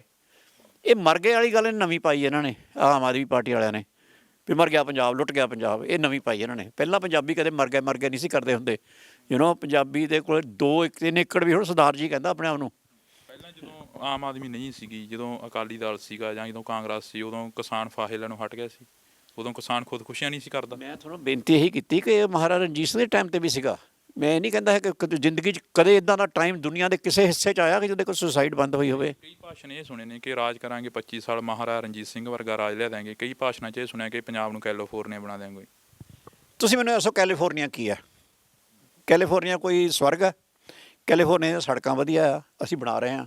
ਬਣਾਈਆਂ ਕਿ ਨਹੀਂ ਬਣਾਈਆਂ? ਕੈਲੀਫੋਰਨੀਆ 'ਚ ਬਿਜਲੀ ਸਰਪਲਸ ਹੈ, ਅਸੀਂ ਕੀਤੀ ਕਿ ਨਹੀਂ ਕੀਤੀ? ਕੈਲੀਫੋਰਨੀਆ ਮੈਰੀਟੋਰੀਅਸ ਸਕੂਲ ਅਸੀਂ ਬਣਾਏ ਕਿ ਨਹੀਂ ਬਣਾਏ? ਕੈਲੀਫੋਰਨੀਆ 'ਚ ਮੈਡੀਕਲ ਫੈਸਿਲਿਟੀ ਦਿੱਤੀਆਂ ਜਾਂਦੀਆਂ, ਅਸੀਂ ਦਿੱਤੀਆਂ ਕਿ ਨਹੀਂ ਦਿੱਤੀਆਂ? ਹੁਣ ਹੁਣੇ ਦੱਸ ਕੇ ਹਟਿਆ। ਕੈਲੀਫੋਰਨੀਆ ਇੰਟਰਨੈਸ਼ਨਲ ਏਅਰਪੋਰਟ ਆ, ਅਸੀਂ ਛੋਟੇ ਜਿਹੇ ਸੂਬੇ 'ਚ 2 ਇੰਟਰਨੈਸ਼ਨਲ ਏਅਰਪੋਰਟ ਬਣਾਏ, ਦੋਨੋਂ ਅਕਾਲੀ ਸਰਕਾਰ ਨੇ ਬਣਾਏ। ਹੋਰ ਕੈਲੀਫੋਰਨੀਆ 'ਚ ਕੀ ਆ ਦੱਸਿਓ ਮੈਨੂੰ ਜ਼ਰਾ। ਜੇ ਕੈਲੀਫੋਰਨੀਆ ਸਾਡੇ ਤੋਂ ਥੋੜ੍ਹੀ ਜਿਹੀ ਪਹਿਲਾਂ ਸ਼ੁਰੂ ਕਰ ਚੁੱਕਾ ਸੀਗਾ ਤਾਂ ਅਸੀਂ 10 15 20 ਸਾਲ ਕਰ ਲਾਂਗੇ। ਔਰ ਜਿੰਨੀ ਤੇਜ਼ੀ ਨਾਲ ਤਰੱਕੀ ਅਸੀਂ ਪਿਛਲੇ 10 ਸਾਲ 'ਚ ਕੀਤੀ ਹੈ, ਦੁਨੀਆ ਨੇ ਦੇਖੀ ਹੈ। ਹੱਸਦੇ ਸੀਗੇ, ਕਹਿੰਦੇ ਜੀ ਕਹਿੰਦੇ ਸੁਖਬੀਰ ਗੱਪੀ ਹੈ, ਸੜਕਾਂ ਤਾਂ ਇੱਦਾਂ ਦੀਆਂ ਬਣ ਹੀ ਨਹੀਂ ਸਕਦੀਆਂ। ਸਿੱਧੂ ਕਹਿੰਦਾ ਸੀ ਬੰਬ ਮਾਰੇ ਸੜਕ ਕਿੱਦਾਂ, ਉਹ ਮੂਰਖਾ ਸੜਕਾਂ ਦੇ ਬੰਬ ਥੋੜ੍ਹੇ ਮਾਰਨੇ ਹੁੰਦੇ ਆ। ਉਹਦਾ ਕਹਿਣ ਦਾ ਪੰਜਾਬੀ ਦਾ ਇੱਕ ਲਹਿਜਾ ਹੁੰਦਾ ਆ ਵੀ ਮੈਂ ਤਾਂ ਰੱਬ ਤੋਂ ਵੀ ਵੱਡਾ ਹੈ ਨਾ, ਰੱਬ ਤੋਂ ਵੱਡਾ ਥੋੜ੍ਹੇ ਕੋਈ ਹੁੰਦਾ। ਉਹ ਤਾਂ ਕਹਿਣ ਦੀ ਗੱਲ ਹੁੰਦੀ ਆ ਵੀ ਮੈਂ ਆਪਣੇ ਆਪ ਨੂੰ ਸਮਝਦਾ ਹੈ ਨਾ। ਬਸ ਕਹਿੰਦੇ ਨੇ ਵੀ ਸੁਹਾਗੇ 'ਤੇ ਚੜ੍ਹਿਆ ਜੱਟ ਰੱਬੇ ਹੁੰਦਾ, ਤਾਂ ਰੱਬ ਹੁੰਦਾ ਥੋੜ੍ਹੇ ਆ। ਪਰ ਉਹ ਤਾਂ ਇੱਕ ਪੰਜਾਬੀ ਦੇ ਗੱਲ ਕਰਨ ਦਾ ਤਰੀਕਾ ਆ। ਪਾਣੀ ਵਾਲੀ ਬੱਸ ਕਿਉਂ ਬੰਦ ਹੋ ਗਈ, ਜਿਹੜੀ ਪਾਣੀ ਵਾਲੀ ਬੱਸ ਚਲਾਈ? ਬੱਸ ਦੀ ਕਹਾਣੀ ਮੈਂ ਬੜਾ ਖੁਸ਼ ਹਾਂ ਤੁਸੀਂ ਗੱਲ ਕੀਤੀ। ਮੈਨੂੰ ਇਹ ਦੱਸ ਦੇ, ਮੈਂ ਕਹਿੰਦਾ ਪਹਿਲੀ ਗੱਲ ਤਾਂ ਪਾਣੀ ਵਾਲੀ ਬੱਸ ਦਾ ਇਹਨੂੰ ਕਨਸੈਪਟ ਹੀ ਨਹੀਂ ਸਮਝ ਆਇਆ। ਪਾਣੀ ਵਾਲੀ ਬੱਸ ਦਾ ਮਤਲਬ ਪਾਣੀ ਵਾਲੀ ਬੱਸ ਨਹੀਂ ਸੀ, ਟੂਰਿਜ਼ਮ ਸੀ। ਕਿ ਲੋਕੀ ਜਿੱਦਾਂ ਤੁਸੀਂ ਡਲ ਲੇਕ 'ਚ ਕਿਸ਼ਤੀਆਂ ਚਲਾਉਂਦੇ ਆ, ਇੱਥੇ ਪੰਜਾਬ 'ਚ ਵਾਟਰ ਫਰੰਟ ਸਿਟੀ ਬਣ ਸਕਦੇ ਆ। ਜਿੱਥੇ ਪਾਣੀ ਹੈਗਾ ਉੱਥੇ ਤੁਸੀਂ ਟੂਰਿਸਟ ਅਟਰੈਕਸ਼ਨ ਦਿਓ। ਇੱਕ ਲਿਆਂਦੀ ਸੀ ਐਗਜ਼ਾਮਪਲ ਦੇ ਤੌਰ 'ਤੇ, ਸਿਰਫ ਕਿਉਂ ਸਾਡੇ ਕੋਲ ਟਾਈਮ ਬਹੁਤ ਥੋੜ੍ਹਾ ਸੀ ਉਸ ਵੇਲੇ। ਪੰਜਾਬ ਦੇ ਵਿੱਚ ਘੱਟੋ ਘੱਟ 150-200 ਬੱਸਾਂ ਇੱਦਾਂ ਦੀਆਂ ਚਲਾਉਣੀਆਂ ਸੀਗੀਆਂ। ਚਲਾਵਾਂਗੇ ਹੁਣ ਆਇਆ ਤਾਂ ਤੁਸੀਂ ਦੇਖਿਓ, ਅਸੀਂ ਪਾਣੀ ਦੀ ਬੱਸ ਦੁਬਾਰਾ ਚਲਾਵਾਂਗੇ ਔਰ ਇੱਕ ਨਹੀਂ ਚਲਾਵਾਂਗੇ, 150-200 ਚਲਾਵਾਂਗੇ ਟੂਰਿਜ਼ਮ ਦੇ ਲਈ। ਔਰ ਵਿਰੋਧੀ ਧਿਰਾਂ ਕਹਿੰਦੀਆਂ ਕਿ ਬੱਸ ਨਹੀਂ ਸੀ, ਉਹਦਾ ਇੱਕ ਘੜੂਕਾ ਸੀ, ਕਹਿੰਦੇ ਘੜੂਕਾ ਟਾਈਪ ਲਿਆਂਦਾ ਸੀ। ਗੱਲ ਸੁਣੋ, ਜੇ ਪਾਣੀ 'ਚ ਘੜੂਕਾ ਚਲਾ ਸਕਦੇ ਆ ਤਾਂ ਭਾਈ ਇਹ ਮਿਰੇਕਲ ਮੇਕਰ ਹੀ ਕਹਿ ਸਕਦਾ ਮੈਂ ਉਹਨਾਂ ਨੂੰ। ਚਮਤਕਾਰੀ ਬੰਦੇ ਨੇ ਵੀ ਘੜੂਕਾ ਵੀ ਪਾਣੀ ਚਲਾ ਸਕਦੇ। ਉਹ ਤਾਂ ਸਾਹਮਣੇ ਚੱਲੀ ਆ ਨਾ ਸਭ ਦੇ, ਹੈ ਨਾ। ਘੜੂਕਾ ਚੱਲ ਸਕਦਾ ਉੱਥੇ, ਦੱਸੋ ਮੈਨੂੰ ਕੋਈ ਬੱਸ ਪਾਣੀ 'ਚ ਚੱਲੀ ਆ ਦੁਨੀਆ ਦੇ ਸਾਹਮਣੇ ਅਤੇ ਇਹਨੂੰ ਘੜੂਕਾ ਦੱਸਦੇ ਤਾਂ ਇਹਨਾਂ ਦੇ ਅਕਲ 'ਤੇ ਮੈਂ ਤਰਸ ਕਰ ਸਕਦਾ, ਹੋਰ ਕੀ ਕਰ ਸਕਦਾ। ਲੇਕਿਨ ਮੈਂ ਦੂਜੀ ਗੱਲ ਕਰਦਾ, ਮੈਂ ਕਹਿੰਦਾ ਸਾਰਾ ਹੀ ਮੰਨ ਲਿਆ ਵੀ ਗਲਤੀ ਸੀਗਾ, ਘੜੂਕਾ ਹੀ ਸੀ, ਫੈਸਲਾ ਹੀ ਗਲਤ ਸੀਗਾ। ਉਹ ਯਾਰ ਉਹ ਬੱਸ ਨੂੰ ਵੇਚ ਤਾਂ ਦਿੰਦੇ, ਉਹਨੂੰ ਵਿਚਾਰੀ ਨੂੰ ਰੱਖਿਆ ਉੱਥੇ ਜੰਗਾਲ ਲਾ ਦਿੱਤਾ, ਉਹ ਸਟੇਟ ਦਾ ਨੁਕਸਾਨ ਨਹੀਂ ਹੋਇਆ। ਉਹ ਬੱਸ ਨੂੰ ਵੇਚ ਹੀ ਦਿੰਦੇ, ਕੁਛ ਤਾਂ ਪੈਸੇ ਆਉਂਦੇ ਪੰਜਾਬ ਨੂੰ। ਕਿੰਨੇ ਕੁ ਦੀ ਲਿਆਂਦੀ ਸੀ ਉਹ? ਮੈਂ ਕਹਿੰਦਾ 5 ਰੁਪਏ ਦੀ ਆਉਂਦੀ ਸੀ, 2.5 ਦੀ ਵੇਚ ਦਿੰਦੇ, 2.5 ਤਾਂ ਬਚਦੇ। ਇਹਨਾਂ ਦਾ ਜੰਗਾਲ ਲਾ ਤਾ, ਉਹ ਫਾਇਦਾ ਕੀਤਾ, ਵੇਚ ਹੀ ਦਿੰਦੇ। ਚਲੋ ਕਹਿੰਦੇ ਸੁਖਬੀਰ ਦੀ ਨਿਸ਼ਾਨੀ ਰਹਿਣੇ ਨਹੀਂ ਦੇਣੀ, ਖਤਮ ਹੀ ਕਰ ਦਿੰਦੇ, ਕਿਸੇ ਹੋਰ ਸਟੇਟ ਨੂੰ ਦੇ ਦਿੰਦੇ। ਬਥੇਰੀਆਂ ਸਟੇਟਾਂ ਤੁਹਾਡੇ ਨਾਲ ਸਿਆਣੀਆਂ ਲੈਣ ਨੂੰ ਬੈਠੀਆਂ ਸੀਗੀਆਂ, ਸਿੱਧੂ ਨਾਲ ਸਿਆਣੀਆਂ, ਸਮਝਦੇ ਨਾ। ਸਿਰਫ ਇਸ ਕਰਕੇ ਬੰਦ ਕੀਤੀ ਜਿੱਦ ਵੀ ਇਹ ਲੋਕੀ ਕਹਿਣਗੇ ਸੁਖਬੀਰ ਨੇ ਚਲਾਈ ਹੈ। ਫਿਰ ਸੁਖਬੀਰ ਦੀਆਂ ਸੜਕਾਂ ਵੀ ਬੰਦ ਕਰਦੇ, ਨਾ ਚੱਲ ਉਹਦੇ 'ਤੇ ਸੁਖਬੀਰ ਦੀ ਪਾਵਰ ਸਰਪਲਸ ਲਿਆਂਦੀ, ਬਿਜਲੀ ਵੀ ਬੰਦ ਕਰਦੇ ਹੈ। ਕਿਸਾਨਾਂ ਨੂੰ ਬਿਜਲੀ ਵੀ ਲਾ ਦੇ ਦੁਬਾਰਾ, ਇਹ ਤਾਂ ਬਾਦਲ ਨੇ ਲਾਈ ਸੀ, ਲੋਕੀ ਬਾਦਲ ਨੂੰ ਯਾਦ ਕਰਨਗੇ। ਆਹ ਇੱਦਾਂ ਪੋਲੀਟਿਕਸ ਹੁੰਦੀ ਹੈ। ਹੋਰ ਕਿੱਦਾਂ ਹੁੰਦੀ ਆ? ਤੁਸੀਂ ਹੁਣ ਤੁਸੀਂ ਦੱਸੋ ਵੀ ਹੁਣ ਕਿੱਦਾਂ ਹੁੰਦੀ ਆ ਜਿਹੜੀ ਪੋਲੀਟਿਕਸ ਆ 2022 ਦੀ ਪੋਲੀਟਿਕਸ ਆ, ਉਸ ਨੂੰ ਕਿਸ ਤਰੀਕੇ ਨਾਲ ਦੇਖਦੇ ਹੋ? ਇੱਕ ਦੂਸਰੇ ਦੇ ਉੱਪਰ ਇਲਜ਼ਾਮ ਲਾ ਕੇ ਦੇਖਦੇ ਹੋ ਜਾਂ ਫਿਰ ਲੋਕਾਂ ਦੇ ਜਿਹੜੇ ਸਵਾਲ ਨੇ ਉਹਨਾਂ ਨੂੰ ਦੇਖਦੇ ਹੋ? ਨਾ ਮੈਂ ਤੁਹਾਨੂੰ ਦੱਸਦਾ ਕਿੱਦਾਂ ਹੁੰਦੀ ਹੈ। ਅਸੀਂ ਜੇ 4 ਮਾਰਗੀ 6 ਮਾਰਗੀ ਸੜਕਾਂ ਬਣਾਈਆਂ ਸੀ ਨਾ, ਬਹੁਤ ਸੜਕਾਂ ਜੇ ਨਹੀਂ ਬਣੀਆਂ। ਇਹਨਾਂ ਨੇ 5 ਸਾਲ ਰਾਜ ਕੀਤਾ, 1 ਬਣਾਉਣ ਦੇ, 2 ਬਣਾਉਣ ਦੇ, 3 ਬਣਾਉਣ ਦੇ, ਕੁਛ ਬਣਾਉਣ ਦੇ, ਕੁਛ ਨਹੀਂ, ਕੁਛ ਛੋਟੀ ਮੋਟੀ ਬਣਾਉਣ ਦੇ। ਅਸੀਂ ਹੁਣ ਤੁਹਾਨੂੰ ਦੱਸਿਆ, ਅਸੀਂ ਇਹਨਾਂ ਨੂੰ ਛੱਡੋ, ਇਹਨਾਂ ਨੂੰ ਗਾਲਾਂ ਕੱਢਣ ਦਾ ਕੋਈ ਫਾਇਦਾ ਨਹੀਂ, ਕਿਉਂਕਿ ਇਹਨਾਂ ਨੇ ਜੋ ਕਰਨਾ ਸੀ ਕਰਨਾ, ਲੁੱਟਾਂ ਮਾਰਾਂ ਕਰਨੀਆਂ ਕਰ ਲਈਆਂ। ਉਹ ਲੁੱਟਾਂ ਮਾਰਾਂ ਤੋਂ ਧਿਆਨ ਹਟਾਉਣ ਲਈ ਸੀ ਵੀ ਅਕਾਲੀਆਂ ਨੂੰ ਗਾਲਾਂ ਕੱਢੀ ਚੱਲੀਏ, ਲੋਕਾਂ ਦਾ ਧਿਆਨ ਰਹੇ ਇਹ ਉੱਧਰ, ਬਸ ਬੇਅਦਬੀ ਡਰੱਗ ਇੱਧਰ ਲਾ ਰੱਖੋ, ਕੀਤਾ ਕੱਖ ਨਹੀਂ। ਹੁੰਦਾ ਕੀ ਆ ਤੁਹਾਨੂੰ ਦੱਸਦਾ ਕੀ ਹੁੰਦਾ। ਹੁਣ ਜਿਹੜੇ ਅਗਲੇ ਸੱਜੇ ਲੋਕੀ ਸਾਨੂੰ ਸੇਵਾ ਦੇਣਗੇ, ਤਾਂ ਮੈਂ ਤੁਹਾਨੂੰ ਇੱਕ ਉਦਾਹਰਨ ਦਿੰਦਾ। ਇਕੱਲੇ ਪੰਜਾਬ ਦੇ ਘਰ ਨੂੰ ਮੁਫਤ ਬਿਜਲੀ ਦਿੱਤੀ ਜਾ ਸਕਦੀ ਹੈ। ਰਿਕਾਰਡਿੰਗ ਮੇਰੀ ਸੰਭਾਲ ਕੇ ਰੱਖ ਲਿਓ ਪਲੀਜ਼। ਚਲਾਵਾਂਗੇ ਵੀ ਅਸੀਂ, ਜੇਕਰ ਤੁਹਾਡੀ ਸਰਕਾਰ ਬਣਦੀ ਤਾਂ ਅਸੀਂ ਚਲਾਵਾਂਗੇ ਵੀ, ਇਹ ਦੁਬਾਰਾ ਚਲਾਵਾਂਗੇ। ਕਿ ਬੈਂਸ ਸਾਹਿਬ ਨੇ ਕਿਹਾ ਸੀ ਕਿ ਇਕੱਲੇ ਘਰ ਨੂੰ ਬਿਜਲੀ ਮੁਫਤ ਦੇਵਾਂਗੇ। ਮੈਂ ਤੁਹਾਨੂੰ ਇਹ ਤੁਸੀਂ ਚਲਾਇਓ, ਸੰਭਾਲ ਕੇ ਰੱਖ ਲਿਓ। ਨਾਲੇ ਇਸ ਵੇਲੇ ਪੰਜਾਬ 12,500 ਕਰੋੜ ਰੁਪਇਆ ਪਰ ਈਅਰ ਹਰ ਸਾਲ ਸਬਸਿਡੀ ਦਿੰਦਾ ਪਾਵਰ ਦੀ ਇਕੱਲੀ ਬਿਜਲੀ ਦੀ 12,500 ਕਰੋੜ, ਜਾਣੀ ਕਿ 50 ਸਾਲਾਂ 'ਚ ਹੋ ਗਈ 60,000 ਕਰੋੜ ਤੋਂ ਵੱਧ, ਜਾਣੀ ਕਿ ਲਗਭਗ 70,000 ਕਰੋੜ। 70,000 ਕਰੋੜ ਵਰਲਡ ਬੈਂਕ ਤੁਹਾਨੂੰ ਪੰਜਾਬ ਨੂੰ ਪੂਰੇ ਪੰਜਾਬ ਨੂੰ, ਜੇ ਤੁਸੀਂ ਹਾਈਬ੍ਰਿਡ ਸਿਸਟਮ 'ਤੇ ਲਿਆਉਣਾ, ਹਾਈਬ੍ਰਿਡ ਸਿਸਟਮ ਮਤਲਬ ਕਿ ਜਿਹੜੀ ਬਿਜਲੀ ਲੋੜ ਪਵੇ ਇਹ ਵਰਤ ਲਈ, ਨਹੀਂ ਤਾਂ ਸੋਲਰ ਚੱਲੇ। ਯਾਨੀ ਕਿ ਜੇ ਕਿਸੇ ਨੇ ਵੱਡੇ AC ਚਲਾਉਣੇ ਆ ਜਾਂ ਜ਼ਿਆਦਾ ਪਾਵਰ ਚਾਹੀਦੀ ਹੈ, ਉਹ ਤਾਂ ਆਪਣੇ ਹਿਸਾਬ ਨਾਲ ਚਲਾ ਲਏ। ਲੇਕਿਨ ਬਾਕੀ ਜਿਨ੍ਹਾਂ ਨੇ ਆਮ ਬਿਜਲੀ ਚਲਾਉਣੀ ਆ, ਪੱਖੇ ਚਲਾਉਣੇ ਆ, ਇੱਕ AC ਚਲਾਉਣਾ, ਹੋਰ ਜਿੱਦਾਂ ਘਰ 'ਚ ਬਿਜਲੀ ਚੱਲਦੀ ਸਾਰੇ ਕੰਮ ਹੁੰਦੇ ਆ, ਹੀਟਰ ਚਲਾਉਣੇ ਜੇ ਉਹਦੇ ਵਾਸਤੇ ਸੋਲਰ ਸਿਸਟਮ ਆ ਜਾਏਗਾ। ਇਹਨੂੰ ਹਾਈਬ੍ਰਿਡ ਸਿਸਟਮ ਕਹਿੰਦੇ ਆ। ਇਹਦੇ ਲਈ ਪੰਜਾਬ ਨੂੰ ਪੂਰੇ ਨੂੰ ਕਨਵਰਟ ਕਰਨ ਲਈ ਪ੍ਰੋਜੈਕਟ ਰਿਪੋਰਟ ਤਿਆਰ ਕੀਤੀ ਸੁਖਬੀਰ ਸਿੰਘ ਬਾਦਲ ਨੇ ਵਰਲਡ ਬੈਂਕ ਨਾਲ ਸਲਾਹ ਕਰਕੇ। ਆਲਰੇਡੀ ਅਜੇ ਸਰਕਾਰ ਨਹੀਂ ਸਾਡੀ, 31,000 ਕਰੋੜ ਰੁਪਇਆ ਚਾਹੀਦਾ, 31,000 ਕਰੋੜ, ਅਤੇ ਪੰਜਾਬ 60,000 ਕਰੋੜ ਰੁਪਇਆ ਸਬਸਿਡੀ ਦਿੰਦਾ। 31,000 ਕਰੋੜ ਬੈਂਕ ਤੁਹਾਨੂੰ, ਵਰਲਡ ਬੈਂਕ ਤੁਹਾਨੂੰ ਕਰਜ਼ਾ ਦੇਣ ਨੂੰ ਤਿਆਰ ਆ 1% ਵਿਆਜ 'ਤੇ। ਉਹ ਵੀ ਸੁਖਬੀਰ ਨਾਲ ਗੱਲ ਮੇਰੀ ਹੋਈ ਸੀ, ਸੁਖਬੀਰ ਬਾਦਲ ਨਾਲ। ਉਹ ਕਹਿੰਦੇ ਆਪਾਂ ਜ਼ਿਆਦਾ ਨੈਗੋਸ਼ੀਏਟ ਕਰਾਂਗੇ, ਸ਼ਾਇਦ ਇਹ ਤੋਂ ਵੀ ਘਟਾ ਲਈਏ। ਉਹਨਾਂ ਨੂੰ ਕਹਾਂਗੇ ਯਾਰ ਗਰੀਬ ਮੁਲਕ ਹੈ, ਅਸੀਂ ਅੱਗੇ ਵਧਣਾ ਚਾਹੁੰਦੇ ਹਾਂ, ਗ੍ਰੀਨ ਐਨਰਜੀ ਲੈਣੀ, ਤੁਸੀਂ ਵੀ ਕਹਿੰਦੇ ਗ੍ਰੀਨ ਐਨਰਜੀ ਲਿਆਓ, ਪ੍ਰਦੂਸ਼ਣ ਨਾ ਹੋਵੇ, ਤੁਸੀਂ ਸਾਡੀ ਹੈਲਪ ਕਰੋ, ਇੰਟਰਸਟ ਹੋਰ ਘਟਾ ਦਿਓ। ਤੁਸੀਂ ਉਹ ਸ਼ਾਇਦ ਤੁਹਾਨੂੰ ਲਗਭਗ ਫ੍ਰੀ ਵਾਂਗੂ ਦੇ ਦੇਣਗੇ, ਔਰ ਤੁਸੀਂ ਵਾਪਸ ਕਰਨਾ ਜਾ ਕੇ 25-30 ਸਾਲਾਂ 'ਚ। ਠੀਕ ਹੈ, ਤੁਸੀਂ ਸਾਰੀ ਇੱਥੇ ਬਿਜਲੀ ਕਰ ਦਿਓ ਸੋਲਰ ਦੇ ਉੱਤੇ। ਸੋਲਰ ਦਾ ਮਤਲਬ ਇਹ ਨਹੀਂ ਵੀ ਜ਼ਰੂਰੀ ਛੱਤ 'ਤੇ ਲਾਉਣਾ, ਤੁਸੀਂ ਛੱਤ ਦੀ ਜਾ ਕੇ ਕੰਢੀ ਏਰੀਏ 'ਚ ਲਾ ਦਿਓ, ਉਹ ਗ੍ਰਿਡ 'ਚ ਪਾ ਦਿਓ, ਉਹ ਗ੍ਰਿਡ ਤੁਹਾਡੇ ਘਰਾਂ 'ਚ ਆ ਜਾਏਗਾ ਬਿਜਲੀ ਤਾਰਾਂ ਰਾਹੀਂ। ਠੀਕ ਹੈ ਨਾ, ਉਹ ਇਹ ਨਹੀਂ ਹੈ ਵੀ ਸੋਲਰ ਦਾ ਮਤਲਬ ਸਿਰਫ ਇਹ ਨਹੀਂ ਹੁੰਦਾ ਕਿ ਤੁਸੀਂ ਆਪਣੀ ਛੱਤ 'ਤੇ ਲਾ ਲਿਆ, ਤੁਸੀਂ ਕਿਤੇ ਵੀ ਲਾ ਲਿਆ, ਉਹ ਤੁਹਾਡੇ ਘਰ ਆ ਸਕਦਾ ਹੈ, ਕਿਉਂਕਿ ਤੁਸੀਂ ਉਹ ਗ੍ਰਿਡ 'ਚ ਪਾਉਣਾ, ਗ੍ਰਿਡ ਦੇ ਬਦਲੇ ਤੁਸੀਂ ਇੱਥੇ ਬਿਜਲੀ ਲੈ ਲੈਣੀ, ਜਿਹੜੀ ਵਾਧੂ ਹੋਈ ਤੁਸੀਂ ਵੇਚ ਸਕਦੇ ਆ। ਇਹ ਪ੍ਰੋਜੈਕਟ ਜੇ ਕੋਈ ਸੋਚੂਗਾ, ਅੱਜ ਇਹਨਾਂ ਨੂੰ ਗੱਪ ਲੱਗਣੀ ਆ, ਇਸ ਕਰਕੇ ਅਸੀਂ ਏਜੰਡੇ 'ਚ ਨਹੀਂ ਪਾ ਰਹੇ। ਮੈਂ ਤੁਹਾਨੂੰ ਵੈਸੇ ਦੱਸ, ਰਿਕਾਰਡ ਸੰਭਾਲ ਲਿਓ ਮੇਰਾ, ਏਜੰਡੇ 'ਚ ਅਸੀਂ ਇਹ ਪਾਇਆ ਸੋਲਰ ਕਰਾਂਗੇ, ਲੇਕਿਨ ਅੱਜ ਦਾ ਹੁਣ ਦੱਸ ਰਿਹਾ, ਇੱਦਾਂ ਨਹੀਂ ਦੱਸਿਆ। ਉਹ ਤਾਂ ਨਹੀਂ ਦੱਸਿਆ ਵੀ ਫੇਰ ਕਹਿਣ ਗੱਪ ਮਾਰੀ ਹੈ ਨਾ। ਇਹ 'ਚ ਕਹਿੰਦੇ ਸੀ ਸੜਕਾਂ ਵੀ ਗੱਪ ਹੈ ਜੀ, ਇਹ ਤਾਂ ਕਹਿੰਦੇ ਸੀਗੇ ਵੀ ਪਾਵਰ ਸਰਪਲਸ ਕਿੱਦਾਂ ਹੋ ਸਕਦੀ ਹੈ, 14-14 ਘੰਟੇ ਦੇ ਕੱਟ ਲੱਗਦੇ ਆ, ਕਰਕੇ ਦਿਖਾਈ ਨਾ। ਠੀਕ ਹੈ ਨਾ, ਇਹ ਕਹਿੰਦੇ ਇੰਟਰਨੈਸ਼ਨਲ ਏਅਰਪੋਰਟ ਬਣ ਹੀ ਨਹੀਂ ਸਕਦੀ, ਪੰਜਾਬ ਕੋਲ ਇੰਨੇ ਪੈਸੇ ਹੀ ਨਹੀਂ ਹੈ ਜਿੰਨੇ ਚਾਹੀਦੇ ਆ। ਪਾਕਿਸਤਾਨ ਨੂੰ ਬਿਜਲੀ ਵੇਚਾਂਗੇ, ਉਹ ਵੀ ਵੇਚੀ ਸੀ ਕਿਸੇ ਟਾਈਮ। ਅਸੀਂ ਤਾਂ ਦੇਤੀ ਸੀ ਨਾ, ਵੇਚ ਲੈਂਦੇ। ਅਸੀਂ ਤਾਂ ਸਰਪਲਸ ਕਰਤੀ ਸੀ ਨਾ, ਕਿਸੇ ਨੇ ਅੱਜ ਤੱਕ ਤੁਹਾਨੂੰ ਕਿਹਾ ਪਾਵਰ ਸਰਪਲਸ ਨਹੀਂ ਹੋਇਆ, ਨਹੀਂ ਕਿਹਾ ਨਾ, ਤੇ ਸਰਪਲਸ ਬਿਜਲੀ ਵੇਚ ਲੈਂਦੇ। ਠੀਕ ਹੈ ਨਾ, ਪਾਕਿਸਤਾਨ ਨਾਲ ਗੱਲ ਕਰ ਲੈਂਦੇ, ਜਦ ਕੇਂਦਰ ਨੂੰ ਕਹਿੰਦੇ। ਇਹਨਾਂ ਨੇ ਅੱਜ ਤੱਕ ਕਦੇ ਕੇਂਦਰ ਨੂੰ ਕਿਹਾ ਵੀ ਪਾਵਰ ਸਾਡੇ ਕੋਲ ਸਰਪਲਸ ਅਸੀਂ ਵੇਚਣੀ ਹੈ। ਇਹਨਾਂ ਨੇ ਸਰਪਲਸ ਕੀ ਕਰਨੀ, ਇਹਨਾਂ ਨੇ ਤਾਂ ਫੇਰ ਘਟਾਤੀ ਹੈ, ਕੱਟ ਲੱਗ ਰਹੇ ਨੇ ਹੁਣ ਦੁਬਾਰਾ, ਸਮਝਦੇ ਨਾ। ਕਿਉਂਕਿ ਬਿਜਲੀ ਤੁਸੀਂ ਜਿੰਨੀ ਮਰਜ਼ੀ ਕਰ ਲਓ, ਉਹਦੇ 'ਚ ਕੁਛ % ਇਨਕਰੀਜ਼ ਹਰ ਵਾਰੀ ਹੁੰਦੀ ਹੈ, ਉਨੀ ਫਿਰ ਤੁਹਾਨੂੰ ਪ੍ਰੋਡਿਊਸ ਕਰਨੀ ਪੈਂਦੀ ਹੈ। ਠੀਕ ਹੈ ਨਾ, ਉਹਦੇ ਲਈ ਐਫਰਟ ਕਰਨੇ ਪੈਂਦੇ, ਜਿੱਦਾਂ ਅਸੀਂ ਕੀਤੇ ਸੀਗੇ। 14 ਘੰਟੇ ਵਾਲੀ ਸਟੇਟ ਨੂੰ ਪਾਵਰ ਸਰਪਲਸ ਬਣਾਤਾ ਸੀਗਾ, ਮਤਲਬ ਇੱਥੇ ਬਿਜਲੀ ਇੰਨੀ ਸੀ ਵੀ ਤੁਹਾਨੂੰ ਲੋੜ ਤੋਂ ਵੱਧ ਸੀਗੀ, ਉਹ ਇਹਨਾਂ ਨੇ ਫੇਰ ਕੱਟ ਲਾਤੇ। ਹੁਣ ਦੁਬਾਰਾ ਤੁਹਾਡੇ ਸਾਹਮਣੇ ਲੱਗ ਰਿਹਾ, ਔਰ ਸਰਦੀਆਂ 'ਚ ਲੱਗ ਰਿਹਾ, ਗਰਮੀਆਂ 'ਚ ਕੀ ਹੋਊਗਾ ਦੇਖਿਓ। ਅਸੀਂ ਇਸ ਵਕਤ ਧੰਨਵਾਦ ਕਰਾਂਗੇ ਐਸਐਚ ਬੈਂਸ ਸਾਹਿਬ ਦਾ, ਤਾਂ ਜਿਨ੍ਹਾਂ ਨੇ ਸਾਡੇ ਨਾਲ ਪੰਜਾਬ ਦੇ ਮਾਡਲ ਨੂੰ ਲੈ ਕੇ ਗੱਲਬਾਤ ਕਰੀ ਆ, ਅਤੇ ਉਹਨਾਂ ਤਮਾਮ ਵਿਰੋਧੀ ਧਿਰਾਂ ਦੇ ਉੱਪਰ ਵੀ ਸਕੰਜਾ ਕੱਸਿਆ। ਤਾਂ ਦੇਖਣਾ ਇਹ ਹੋਵੇਗਾ ਕਿ 2022 ਦੇ ਵਿੱਚ ਜੇਕਰ ਅਕਾਲੀ ਦਲ ਦੀ ਸਰਕਾਰ ਆਉਂਦੀ ਹੈ ਤਾਂ ਵਾਕਈ ਜਿਹੜੀ ਬਿਜਲੀ ਦਾ ਮੁੱਦਾ ਗਾ ਉਹ ਹੱਲ ਹੋਊਗਾ, ਜਿਹੜੀ ਬਿਜਲੀ ਆ ਘਰ ਘਰ ਦੇ ਵਿੱਚ ਮੁਫਤ ਦਿੱਤੀ ਜਾਊਗੀ, ਜਾਂ ਫਿਰ ਜਿਹੜੇ ਪੰਜਾਬ ਦੇ ਹੋਰ ਅਨੇਕਾਂ ਮੁੱਦੇ ਨੇ ਉਹ ਹੱਲ ਕੀਤੇ ਜਾਣਗੇ। ਤਾਂ ਜੁੜੇ ਰਹੋ KTV ਦੇ ਨਾਲ, ਮੇਰੇ ਸਹਿਯੋਗੀ ਸਾਥੀ ਅਲਜਿੰਦਰ ਦੇ ਨਾਲ। ਮੈਨੂੰ ਹਰਜਿੰਦਰ ਸਿੰਘ ਢਿੱਲੋਂ ਨੂੰ ਦਿਓ ਜੀ ਇਜਾਜ਼ਤ, ਧੰਨਵਾਦ।